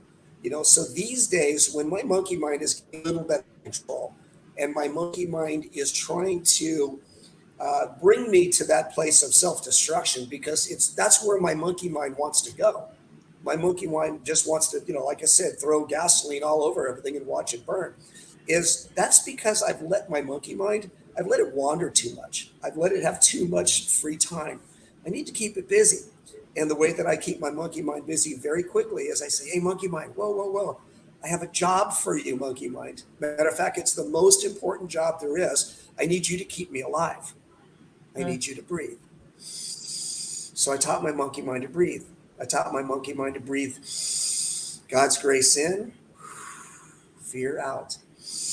God's grace in, fear out, to the point where I can just have love in, love out, and it just flows through me. But what I have to, once I get my monkey mind squared away, I have to try to replace those thoughts. So I don't want to have thoughts from my head. The thoughts from my head are going to be negative thoughts, 9 times out of 10. The thoughts from my heart, there's a different thing. And it's when you can start thinking from your heart that the conversation changes, But the only way that I find that I can think from my heart is to be putting in the work. You know, there's a saying that it works if you work it and you're worth it. This whole spiritual journey, it's work. You need to work it constantly. You need to stay involved in this journey constantly. You know, the worst disservice that any motivational trainer ever did was the guy who came up with the concept of you need to get out of your comfort zone, that happiness happens outside your comfort zone. What most people don't know is that whole comfort zone thing, that was an ad for Trane air conditioners. That's where it came from. Let Trane air conditioners put you in your comfort zone. And then somebody grabbed on that as a motivational trainer. We need to make sure that we don't even have a comfort zone, that we're realizing we just need to stay in this growth zone, and we need to do the work constantly to listen to our heart, listen to that still small voice inside our heart, because God can only do for me what he can do through me, and he's doing it through my heart. So in my quiet meditation in the morning, in my 2 chairs, I listen to God speak to me through my heart. I've told my monkey mind to breathe, and then, hey, monkey mind, listen to what my heart is saying today. And my heart is trying to come from a place of love and service. And that's a good vibrational space. So when life is getting a little too lifey for me, it's time to just slow down a little bit, wait. Why am I talking? And listen, and just listen. Thank you so much. Thank you. That's good. Yeah, I love. I got the being in your I am is worth it. That's what I heard from. I mean, there's so much that you just said, but being in your I am is worth it. The work is worth it, and to go through that, almost. I want to say it's almost a privilege. Now, I love that you just said that we need to rethink what a comfort zone is. And I think this way in a couple ideas as far as like, I don't believe that coincidence is a good word. I think that synchronicity is a more accurate statement. And similarly now, I almost want to be like, comfort doesn't exist. And it's the idea that we have around it because we're using a word to describe something that keeps us safe, or that keeps us in the past, or that keeps us like in a previous version of ourselves, and that's that comfort, right? So why can't we just enjoy the new moment of this movement through growth at all times? And so it kind of redefines what this idea of comfort is, being that comfort is growth. And so there's these words that are melding together to be comfortable in your I am. That's real comfort. The other part, I want to almost say that you just, for me, redefined that this comfort is actually a form of mediocrity. It's not called comfort. It's this old mediocrity. And instead of saying we're comfortable, instead of saying that we're mediocre, what we're actually saying is I'm comfortable being this way. I'm uncomfortable not growing into my new I am of the next moment. Love that. Holy crap. Yeah. Thank you very much. Sorry. Okay. Yeah. Matthew, to your comment about self-sabotage too, and, you know, kind of the how that plays in. Just wanted to kind of remark that what we focus on grows, right? So if we are digging into why did I do that? What's that about? How come I'm self-sabotaging myself? That's what we're like pouring our focus and energy into, right? And You said nursing, cursing, rehearsing, right? We're like wrapping ourselves up in the why did I do that? And there's a place and a time to kind of recognize our patterns and like, okay, well, this is a pattern for me. I show up like this. And as I notice that pattern, I've got a choice about how I'm going to engage with it. And so when I feed the why am I self-sabotaging, right? I'm feeding that. I'm growing that. And it's keeping us from actually shifting into a new way of being. So and I'm like, I have a master's in counseling. I'm a spiritual life coach. So I've I do the gamut, right? And there's such a power in being able to notice the pattern and then choose to redirect ourselves. So I'm noticing the self-sabotage, and maybe my pattern is to dig into it and really wrap myself up in, blaming, shaming myself, trying to figure out why it happened. It's just as, if not more effective, it actually is more effective to just notice it, say that was then, this is now. Now this is how I show up. So when we notice and it's like training a dog, right? When you're training them to sit or heel or anything like that, we notice and then we redirect our energy and we take an action, right? To be in alignment with that new version of ourselves. Because if we're just thinking about it, we're entertaining ourselves, right? We're not actually, it's the action that starts to move the molecules, and it's the action that starts to ground that new identity for ourselves. So we notice the pattern. We notice if there's a pull to really like dig into it and kind of get stuck there. And we feel like we're doing something, right? But really, we're not doing anything to shift ourselves. So we notice, we pause. Okay, what is the woman? What is the man in my vision? What is this I am that I'm becoming? How do they show up here? And then we do the thing. We connect to our source. We find out what is that inspired action? What is the next right thing for me to do? And then we do it. I love that. And as you say this, I love how not once in that entire time did you say competition. I'm not in competition with myself. And I love that because so many of us, when we get into that blame game, that like blah, blah, blah, blah, blah, the circle, that's competition. And I just got that message now in noticing that when you say it's a pattern, when you say the next new moment, oh yeah, of course, that's my pattern, but I'm choosing this new thing. Now you're in alignment with where you're going instead of in competition with when you're going. So it's interesting that you did that little tricky thing there. I saw that. You're completely identifying the difference between competition and, I guess, alignment. Yeah. Well, and our language, right, shapes our reality. And so the more that we're conscious of what's the language I'm using to describe my reality, because the language that we use actually directs our subconscious mind. So when we say things like, I always this, or I never that, we're telling our subconscious mind that that's the way it's been and that's the way it's going to continue to be. So that's why I said that was then, right? This is now. This is a new moment. Spiritual awakenings are so deep. I think another part to add there, and I completely agree with Catherine, in the, basically once you acknowledge it, the power is gone, right? I think another part that's important is not just to think about, okay, now I'm in thought, make this decision, but to add in there to how do I feel? So when I was in that pattern, and I see that there's this pattern, how did that make me feel? Was I joyful when I ate the whole pie, or maybe should I have, done something else? And now, as I've made this choice, how do I feel about it? Is it like Catherine said earlier too? Am I feeling like it's from expansion?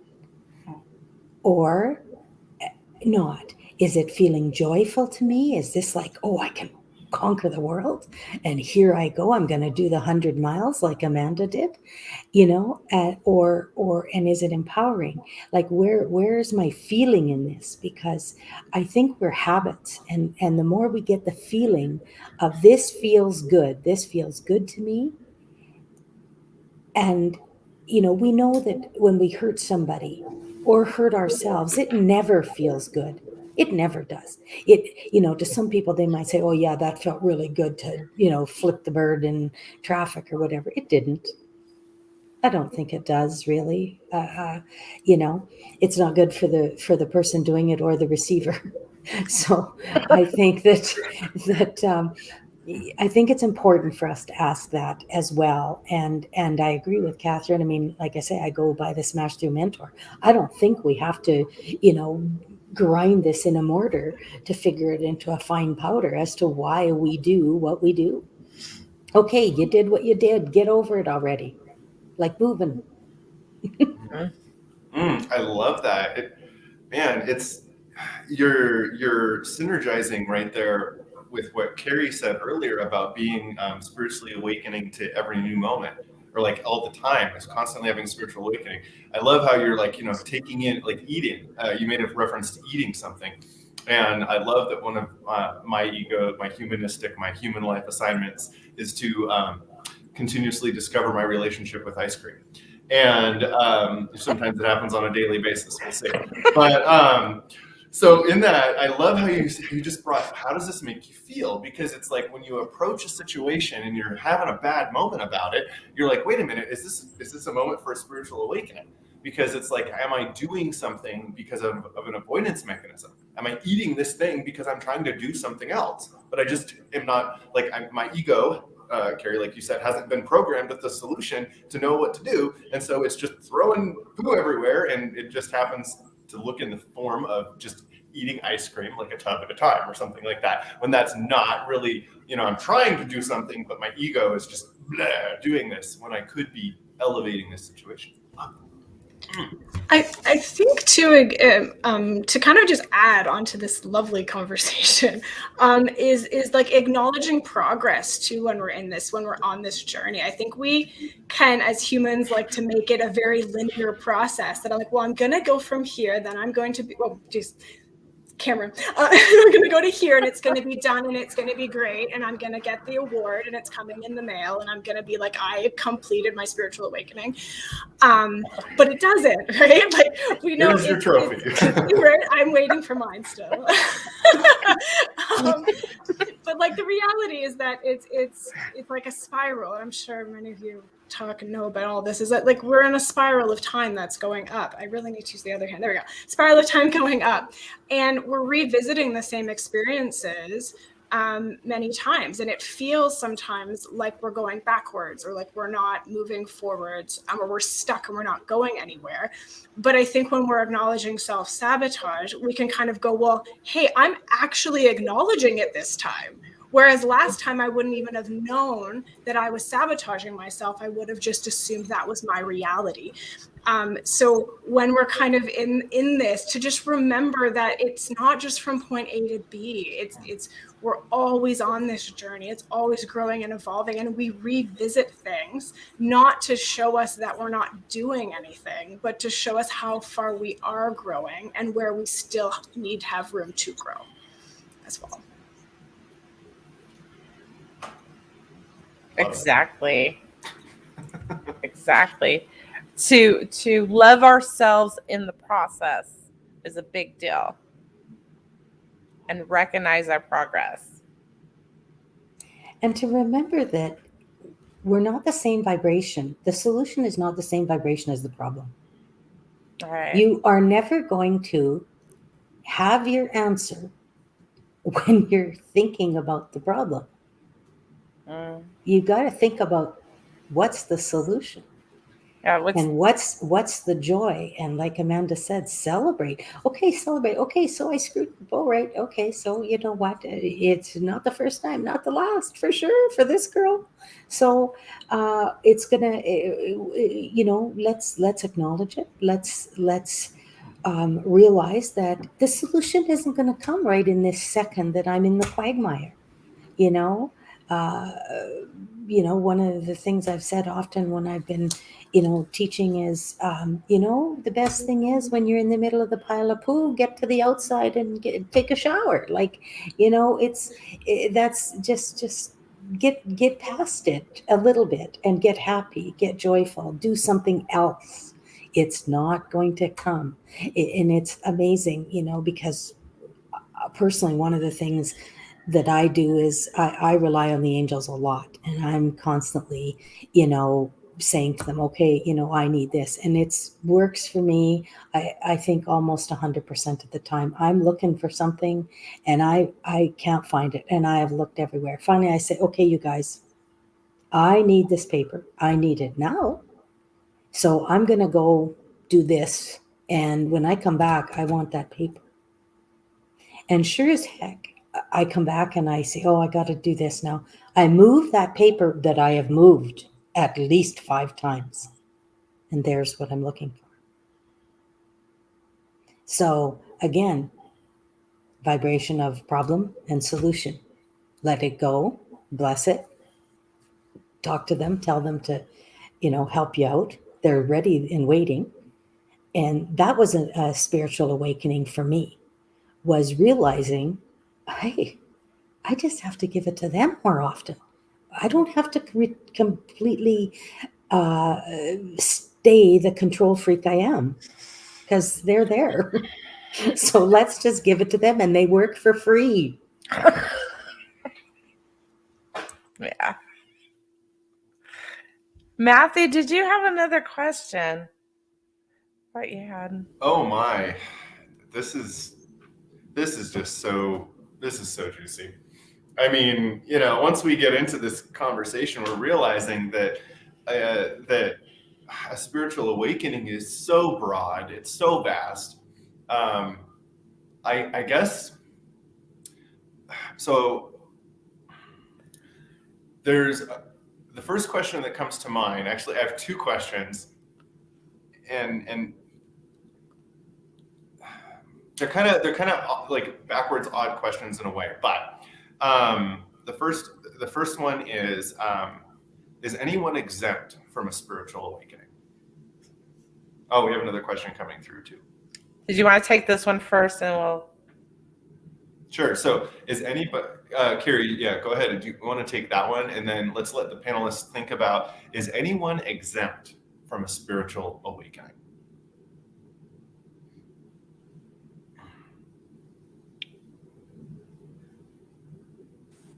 Oh, are you muted? So the question is, why, if I know that the solution is the answer, why does my monkey mind try to dominate my life the majority of the time? Do I have a manufacturing defect? No, absolutely not. We're human. We're human. My favorite thing to remember is rule number 62. And if anyone doesn't know rule number 62, they should Google it. Rule number 62 is don't take yourself so damn seriously. We are all humans. We are all just, spiritual beings having a human experience. My favorite Wayne Dyer quote, God bless him. And I live by that, so we're going to mess up. We're going to do the wrong thing. And on your question, could you repeat your question, please, Matthew? Yeah, my question is anybody exempt from a spiritual awakening? I would have to say no. I would have to say there's nobody that's exempt from a spiritual awakening. I was told once that if I'm not the problem, there is no solution. If I'm not the problem, there is no solution. So the key to that thinking is that no matter what's going on out there, right, I can only control 3 things. I can control the thoughts I think, not necessarily that first one, but definitely the second one. I can then control the image I project based on that thought. And then because of that, I can control the action I take based on that image. So what does that mean? Well, that means that everybody if they can use those tools, if they realize this to be true, that everybody's got their own matrix going on, we all see things differently. If we're seeking to do the will of our higher power, rather than what we think, how we think the world should run, well, that's a spiritual awakening in itself right there. You know, as soon as I realize that I'm not in charge, as soon as I'm realizing I am not running the show, you know, I constantly ask in a morning prayer for my higher power to grant me the serenity to accept the things I cannot change. What is that? Everything there, the entire world, everything that's going on. The courage to change the things I can. What's the things I can? My attitude, how I see the things, and the wisdom to know the difference. I think if we allow ourselves that opportunity to just realize that, hey, you know what? I can't control everything, but something is controlling everything. And I don't know what it is. I don't know. I don't understand it. I'm not asked to understand electricity. When I flip on the switch, the lights come on. I'm not asked to understand that, but I take it for granted. And I know that it's going to be there. And that in itself is a spiritual awakening. It's just realizing that all I have to do is let go, let my higher power give me the guidance, and seek that guidance. And I guess that's the whole thing, is that, so can everybody have a spiritual awakening? Yes, but you've got to look for it. One of my favorite sayings comes from a good buddy of mine, Tom Ziglar. He's the grateful son of Zig Ziglar. And he says, what you feed your mind determines your appetite. What you feed your mind determines your appetite. In order to get something out of the well, you got to put something into the well. You got to prime that pump first. So you want to have a spiritual awakening? Well, turn off the porn and turn on the spiritual channel for a few minutes. You know, it's what you feed your mind determines your appetite. So these days, I try to feed my mind with as much of the good that I possibly can, and listen to other people who are on this path as well. I love that. Thank you. And I want that question answered again from somebody else, because there are going to be people in this world that do not have an internal understanding of a higher power or an outside source of power. So I want to bring context to that question using that definition too.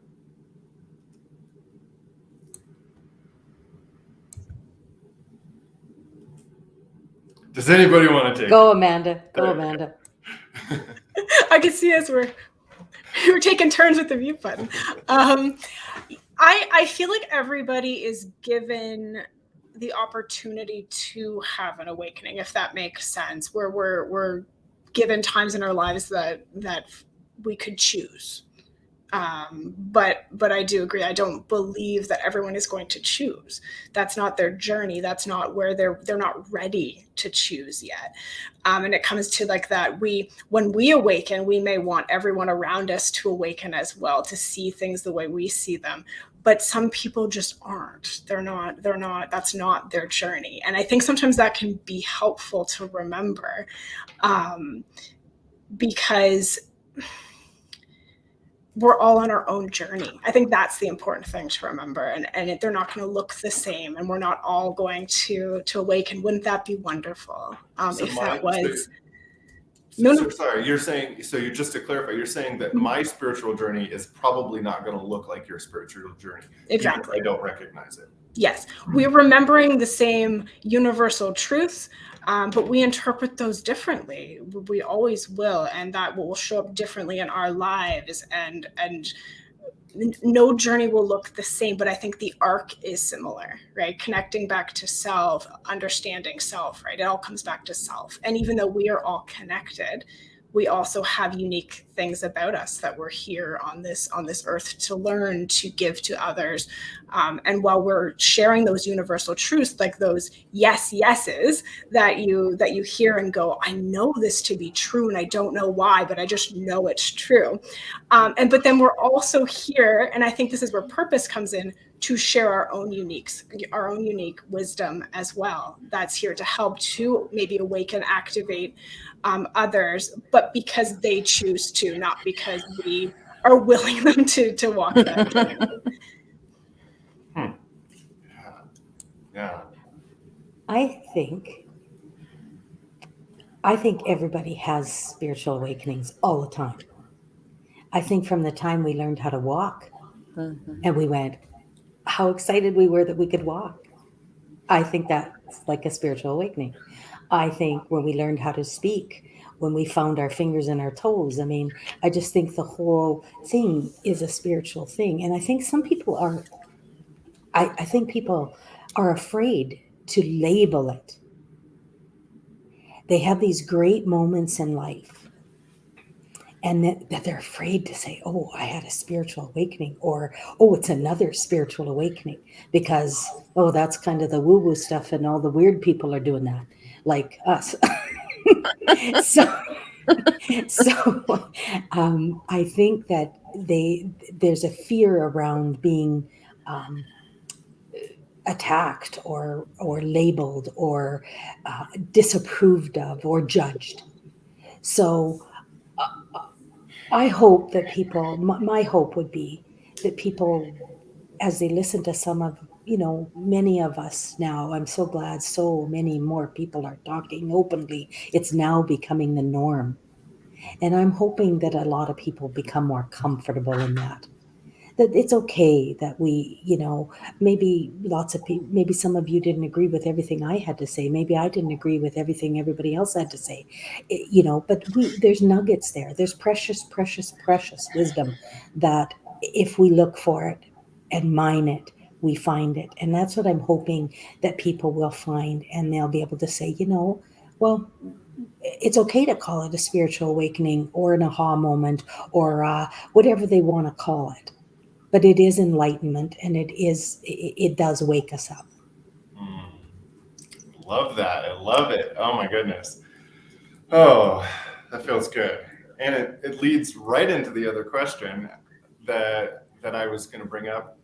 I wanted to ask this earlier, but this is just, this is amazing. I want this to go on for another 4 hours or something.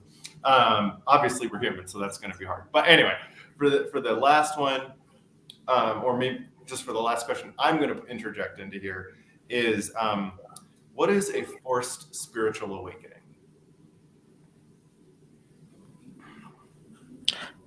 I think Katherine had something to add to that last bit. Oh, Katherine, please interject. And then Maria, it looks like you wanted to touch base on that question. Yeah.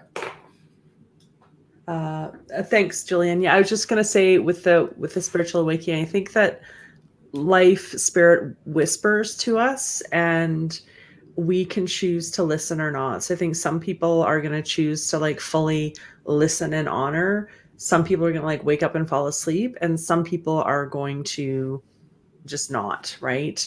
They're not going to name it. They're not going to pursue it. It's just not what they're here to do. So I think it really is I think there's so many opportunities, and we have the gift of free will.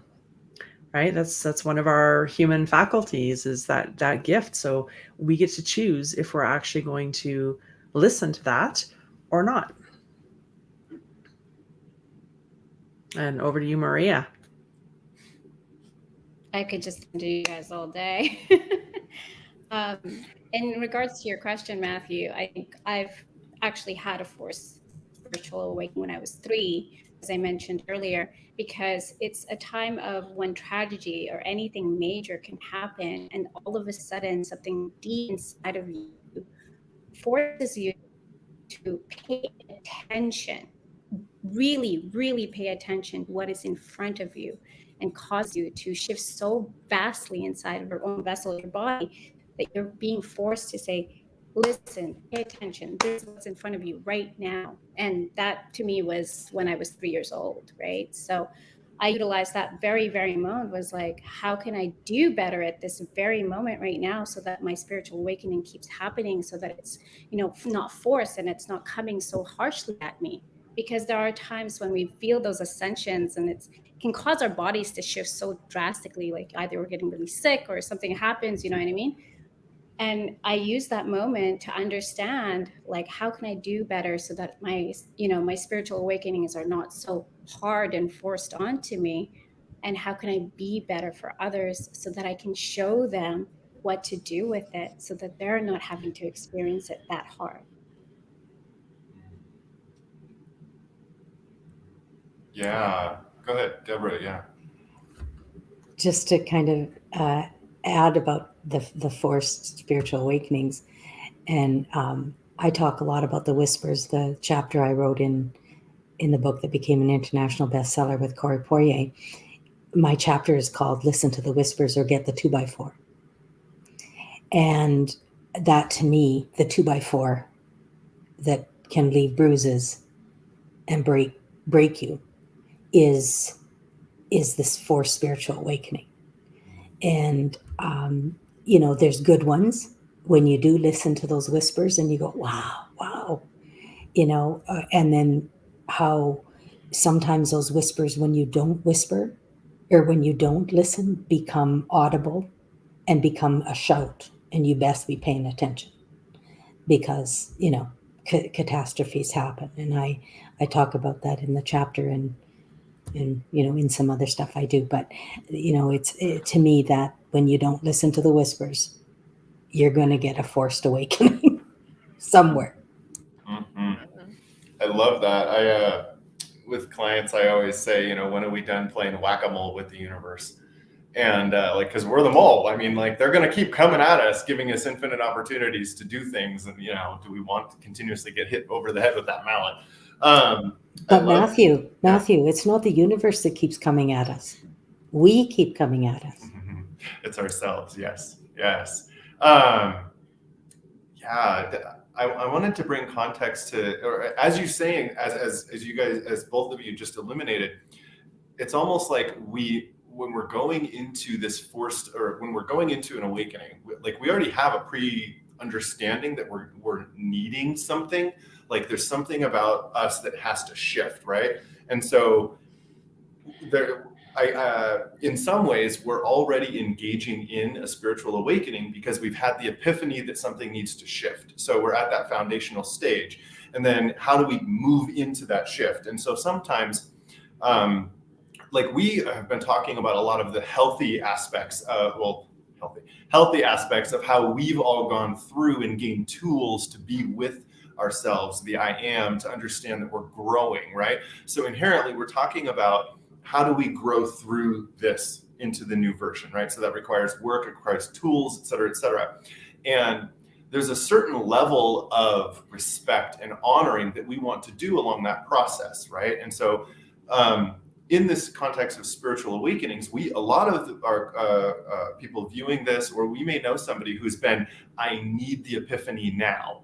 I need the change now. And they're not willing to just do that conversation, like Carey was saying, the two chairs. They're not willing to just have that eye-opening conversation. They're more stuck in trying to, I wrote it down, nurse, curse, and rehearse what they're going through.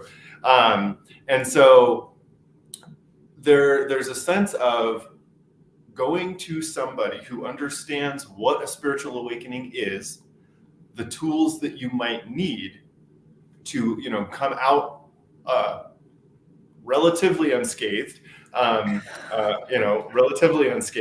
And so I bring into that because a lot of us might choose to go into journey. For my experience, when I brought in earlier, I went through a forced spiritual awakening because I used, at the time, it was DMT.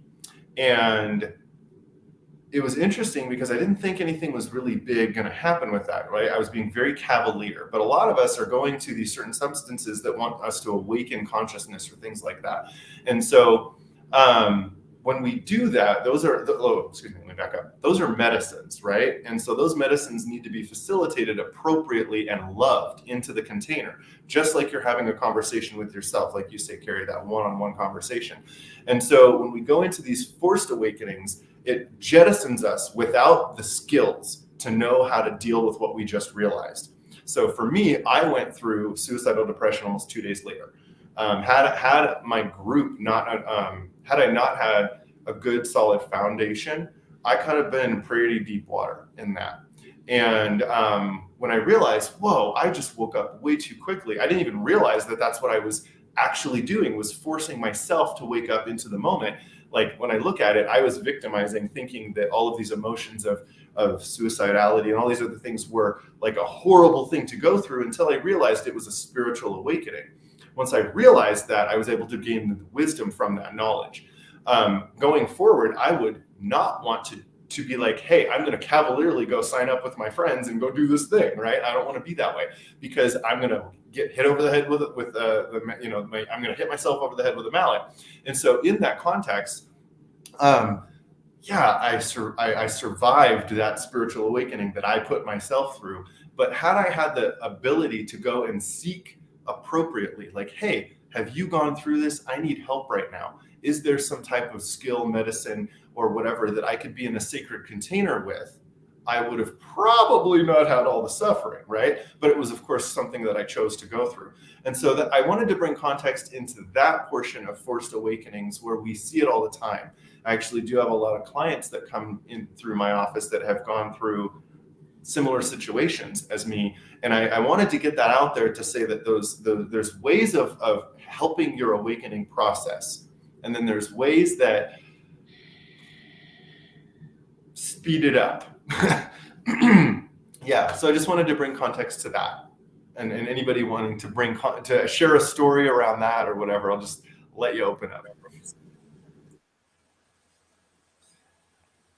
I've experienced with that every single morning. I have the pleasure, I have the honor of chairing an AA meeting every single morning, and up towards 100 to 150 people now in 60 countries because of Zoom. And there's a lot of people on the meetings that they've hit rock bottom. They're looking for anything, please, something that can help me, relieve me of this desire to drink and this desire to destroy my life and everything around it. And the beautiful thing about the meeting I'm on is it's not necessarily alcoholics. These are people that are addicted to drugs or anything that's ruining their lives. It's a very open meeting. There's a lot of people on the meeting there, though, that have been forced to be in the meeting. And those are the people that went to, they got a DUI. They went to court, and the judge, okay, you have to attend this many meetings, right? And so they're forced. Now, here's the interesting thing, and about the 12-step program. The first step is the only step that mentions alcohol. The first step. It's the only step of the 12 steps that mention alcohol. The rest of the steps are guides to living life on life's terms. The 12th step says very clearly, having had a spiritual awakening as a result of these steps. It says it right there. Having had a spiritual awakening as a result of these steps. So yeah, there are steps you can do, and there are things you can do, and there are people that can guide you, because in this program that I belong to, you're not expected to go through that alone. The first thing that you're told to do is get a sponsor, someone who has been through it already and knows that it works and can relate to what you're talking about. So yes, it can be forced. You've got to want it. They say that in sales, unfortunately in sales, the number one way to get a sale is the fear of loss. A fear of loss. Oh, if you don't buy this, you're not going to have this. But the wonderful thing about spirituality is it's the opportunity for gain. It's the opportunity for gain, because the people that I get to talk to, they've already lost everything. There's nothing left to lose. So it's only the opportunity for gain. And we always get to say, if you want what I have, then you should take certain steps that are suggested. And as a result of these steps, a spiritual awakening. Yes, using wisdom, using mentors, going to the appropriate facilitators. I love it. Yeah. Guides, coaches, mentors, people who have walked the path, people who can support you when you're feeling like you're going a little bit off the deep end, right? To be able to kind of reel you back in and help you find your footing. Yeah, and to know that you're not alone in this journey, and that you don't have to, like, there's parts that you absolutely you're going to have to kind of figure out for yourself in terms of your unique path, but there is a path. And so to connect with those people who can really support you in that. Mm. And who are non-judgmental. They're not going to judge you for what you've thought, done, been. That is the other thing, whether it's with, a sponsor, a coach, a mentor, a consultant, they're not going to be judging you. There's a safety there. And I think that's really important for people to know. Also, sorry. And No, go. how open you have to also be for yourself and be vulnerable in regards to opening up to these awakenings and to seeking someone, to knowing that someone is out there to listen to you. I love that. And it's giving this permission, or this permission to yourself to believe that there are people out there who have been through it and they want to guide. They are here, kind of like how, the universe coming through. Some of us have gone through these experiences, and we're 100% willing and set up with a foundation to help those people who are going through these experiences. Yeah, that's huge. Love it. Yeah, Amanda, I saw your thing come out.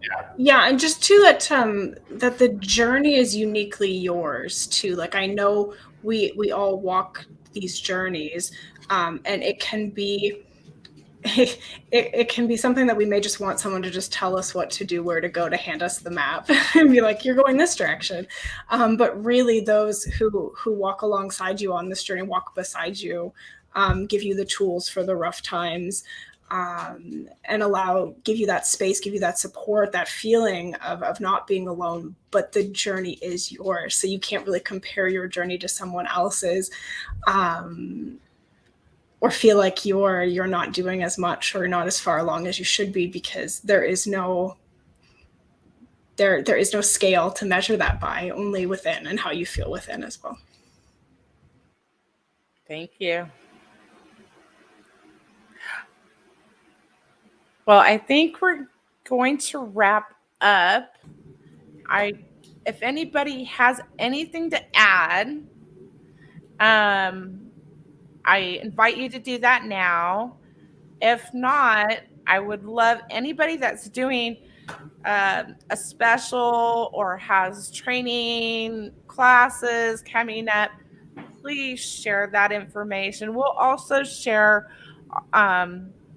what the Bleep website, so that people can find you and reach out to you if they want to connect with you and what you do.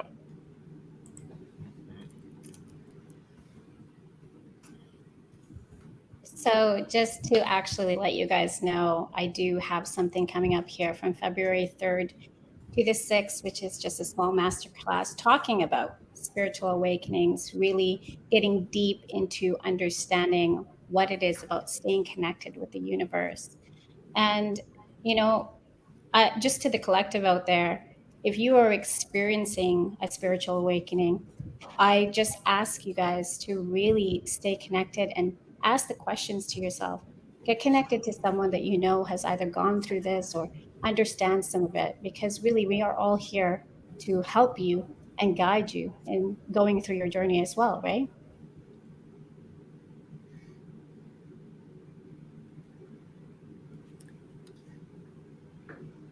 Anyone? I have some things coming up, actually. I'm currently part of Week of Kindness, and it's free until the end of the month. There's 100 speakers, so many talented people on there, and lots of gifts and all kinds of stuff.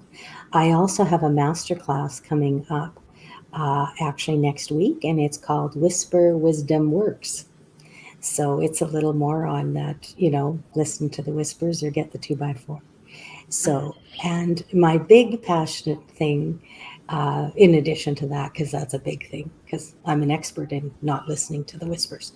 So I was gifted. A lot of my stuff, as I'm sure you guys and many, many other people. Like, I just get downloads and they just start giving it to me, and you just better get typing or writing or whatever, because it's coming and that's the way it's going to be. So one of the things that I was given is I was basically told that you're going to be writing a book called Live Life in Wow. And WOW stands for wonder, openness, and wisdom. And so I am in the process. I've got that about half done. And I'm going to be looking for other authors who'd like to collaborate on that and share their WOW stories. And the whole theme of the books, the series will be wonder, openness, and wisdom. And that'll be part of it. And I want to start a movement around that. I want people at least to have the opportunity to start recognizing the wows in life. And I want to start a movement around that, and I can't do it by myself. So I'm inviting people to get in touch with me, and let's just make it happen, because I think, well, according to them, this has to happen. So I'm just going with the flow. So, and I want to say thank you. Thank you for having me, and thank you to all of you wonderful fellow panelists that I've learned so much from today, and enjoyed basking in your moments of everything. So, thank you. Thank you. Anyone else have anything? I want to thank Julie and Matthew directly for getting us involved in this. Thank you so much. And a big shout out to Corey Poirier for also kind of hooking us all together. Deborah and I have both done some work with books with him together. It's a wonderful thing. I would encourage anybody that would like to continue the conversation on comfort zones and all that kind of stuff to reach out to me on Facebook, or go to my website at careylowe.com, or download my book on Amazon, which is called Not Today's Shark. That's all. Thank you so much for being here. Fabulous. Anyone else? Yeah, I'd also love to say thank you so much for creating this space and bringing us together. And yeah, I'm just so full of gratitude for all of you. I have a podcast. You can kind of catch me there. It's called My Dead Dragon. And it's conversations with women who woke up one day and realized that no one was coming to save them. And so they chose to become the heroine and main character of their own story. And so it's really, it's kind of a different perspective on that spiritual awakening journey and what did that look like, right? And I think so often we can see other people and think they've got it all figured out or they've got it all together. And this kind of peels back the curtain to say, like, no, we're all doing our best here to figure it out. And then I also have a free challenge coming up at the end. So it's the first week of February, January 31 to February 4, I think that is. And it is a 5-day challenge to expand your money mindset. So often we are wanting to live into this greater expression of our life. And to do that, we're actually really wanting to kind of call in greater levels of abundance, and not just financial, but love and health and joy and purpose and all of the good, juicy stuff. And often money is very charged for people. There's lots of feelings about that. A lot of people have some stuff to unpack. And so this is a challenge, and I'm going to be doing it over 5 days. It's free, to really help people kind of identify, unpack, and repattern what those blocks are, recognizing that it's just one form of abundance. And so I'll send that to you, Julianne and Matthew, and it's also going to be on my website. You can sign up for my newsletter and catch it there on my socials. And again, thank you, everybody. Thank you. I'll finish off the group just with that being like, thank you as well. This has been just a wonderful experience, and getting to share some space with like-minded people has been wonderful.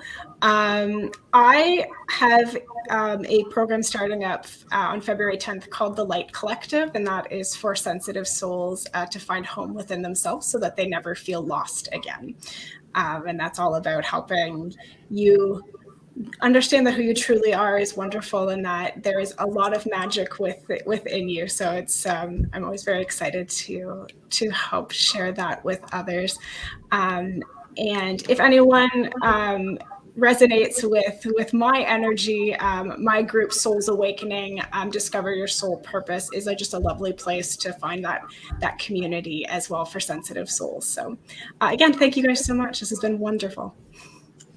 Thank you. I am going to have to go sit down and just think about all the way. I'm going to have to go back and watch this again, because there's just so much here to take away and learn from, or take as a tool to use later on, So I just want to thank everyone for sharing your stories, being here, being part of this. Matthew, you have anything to add? Just thank you. Yeah. This has been such a wonderful experience. Download an experience of cooperation and co-creation. And I just love and am humbled that I get to be a part of it. And I'm with everybody here. It's just beautiful. Thank you, Julie. Thank you, Carey. Thank you, Amanda. Thank you, Maria. Thank you, Catherine. Thank you, Debbie. It's just beautiful. And I'm going to say, because we have to celebrate ourselves, thank you to me for showing up, because I did get here. We all do the same thing. So thank you, everybody. It's been beautiful. I just want to let our audience know that our next part of this, the third part of this webinar series, will be February 5th. And it will be on what the bleep are spiritual gifts. So just Ooh, so excited for that. I mean, as this is, what's all this about? As we, episode 2 is winding down here. I think that Julie and I did very good due diligence at dividing this into 8 topics. And I think it's very obvious that yes, we could talk for 100 hours, in hundreds upon hundreds of hours about spirituality and everything that has to do with it. So please share this podcast. Go rewatch episode 1, start commenting on there, make a couple comments to ask more questions. We are going to be doing much more. This is not the end of just this conversation. This is a continuing conversation. Just like episode 1, episode 2, 3, 4, 5, 6, 7, and 8, we'll all be continuing conversations. So thank you. hopefully it'll become a legacy here. So yes. We appreciate all of you. So I want to thank all our viewers and our future listeners. This will be available through my podcast, Spiritual Alchemy Energy, on Spotify, Apple, and I will share the links with everyone. So you can share those out too if you like. Thank you. If anybody hasn't watched episode 1 yet, it was fabulous. So I really enjoyed it. Fantastic. Okay. Good night, or have a good day, everyone. I'm not used to doing a daytime show. It's Thanks. yes. Thank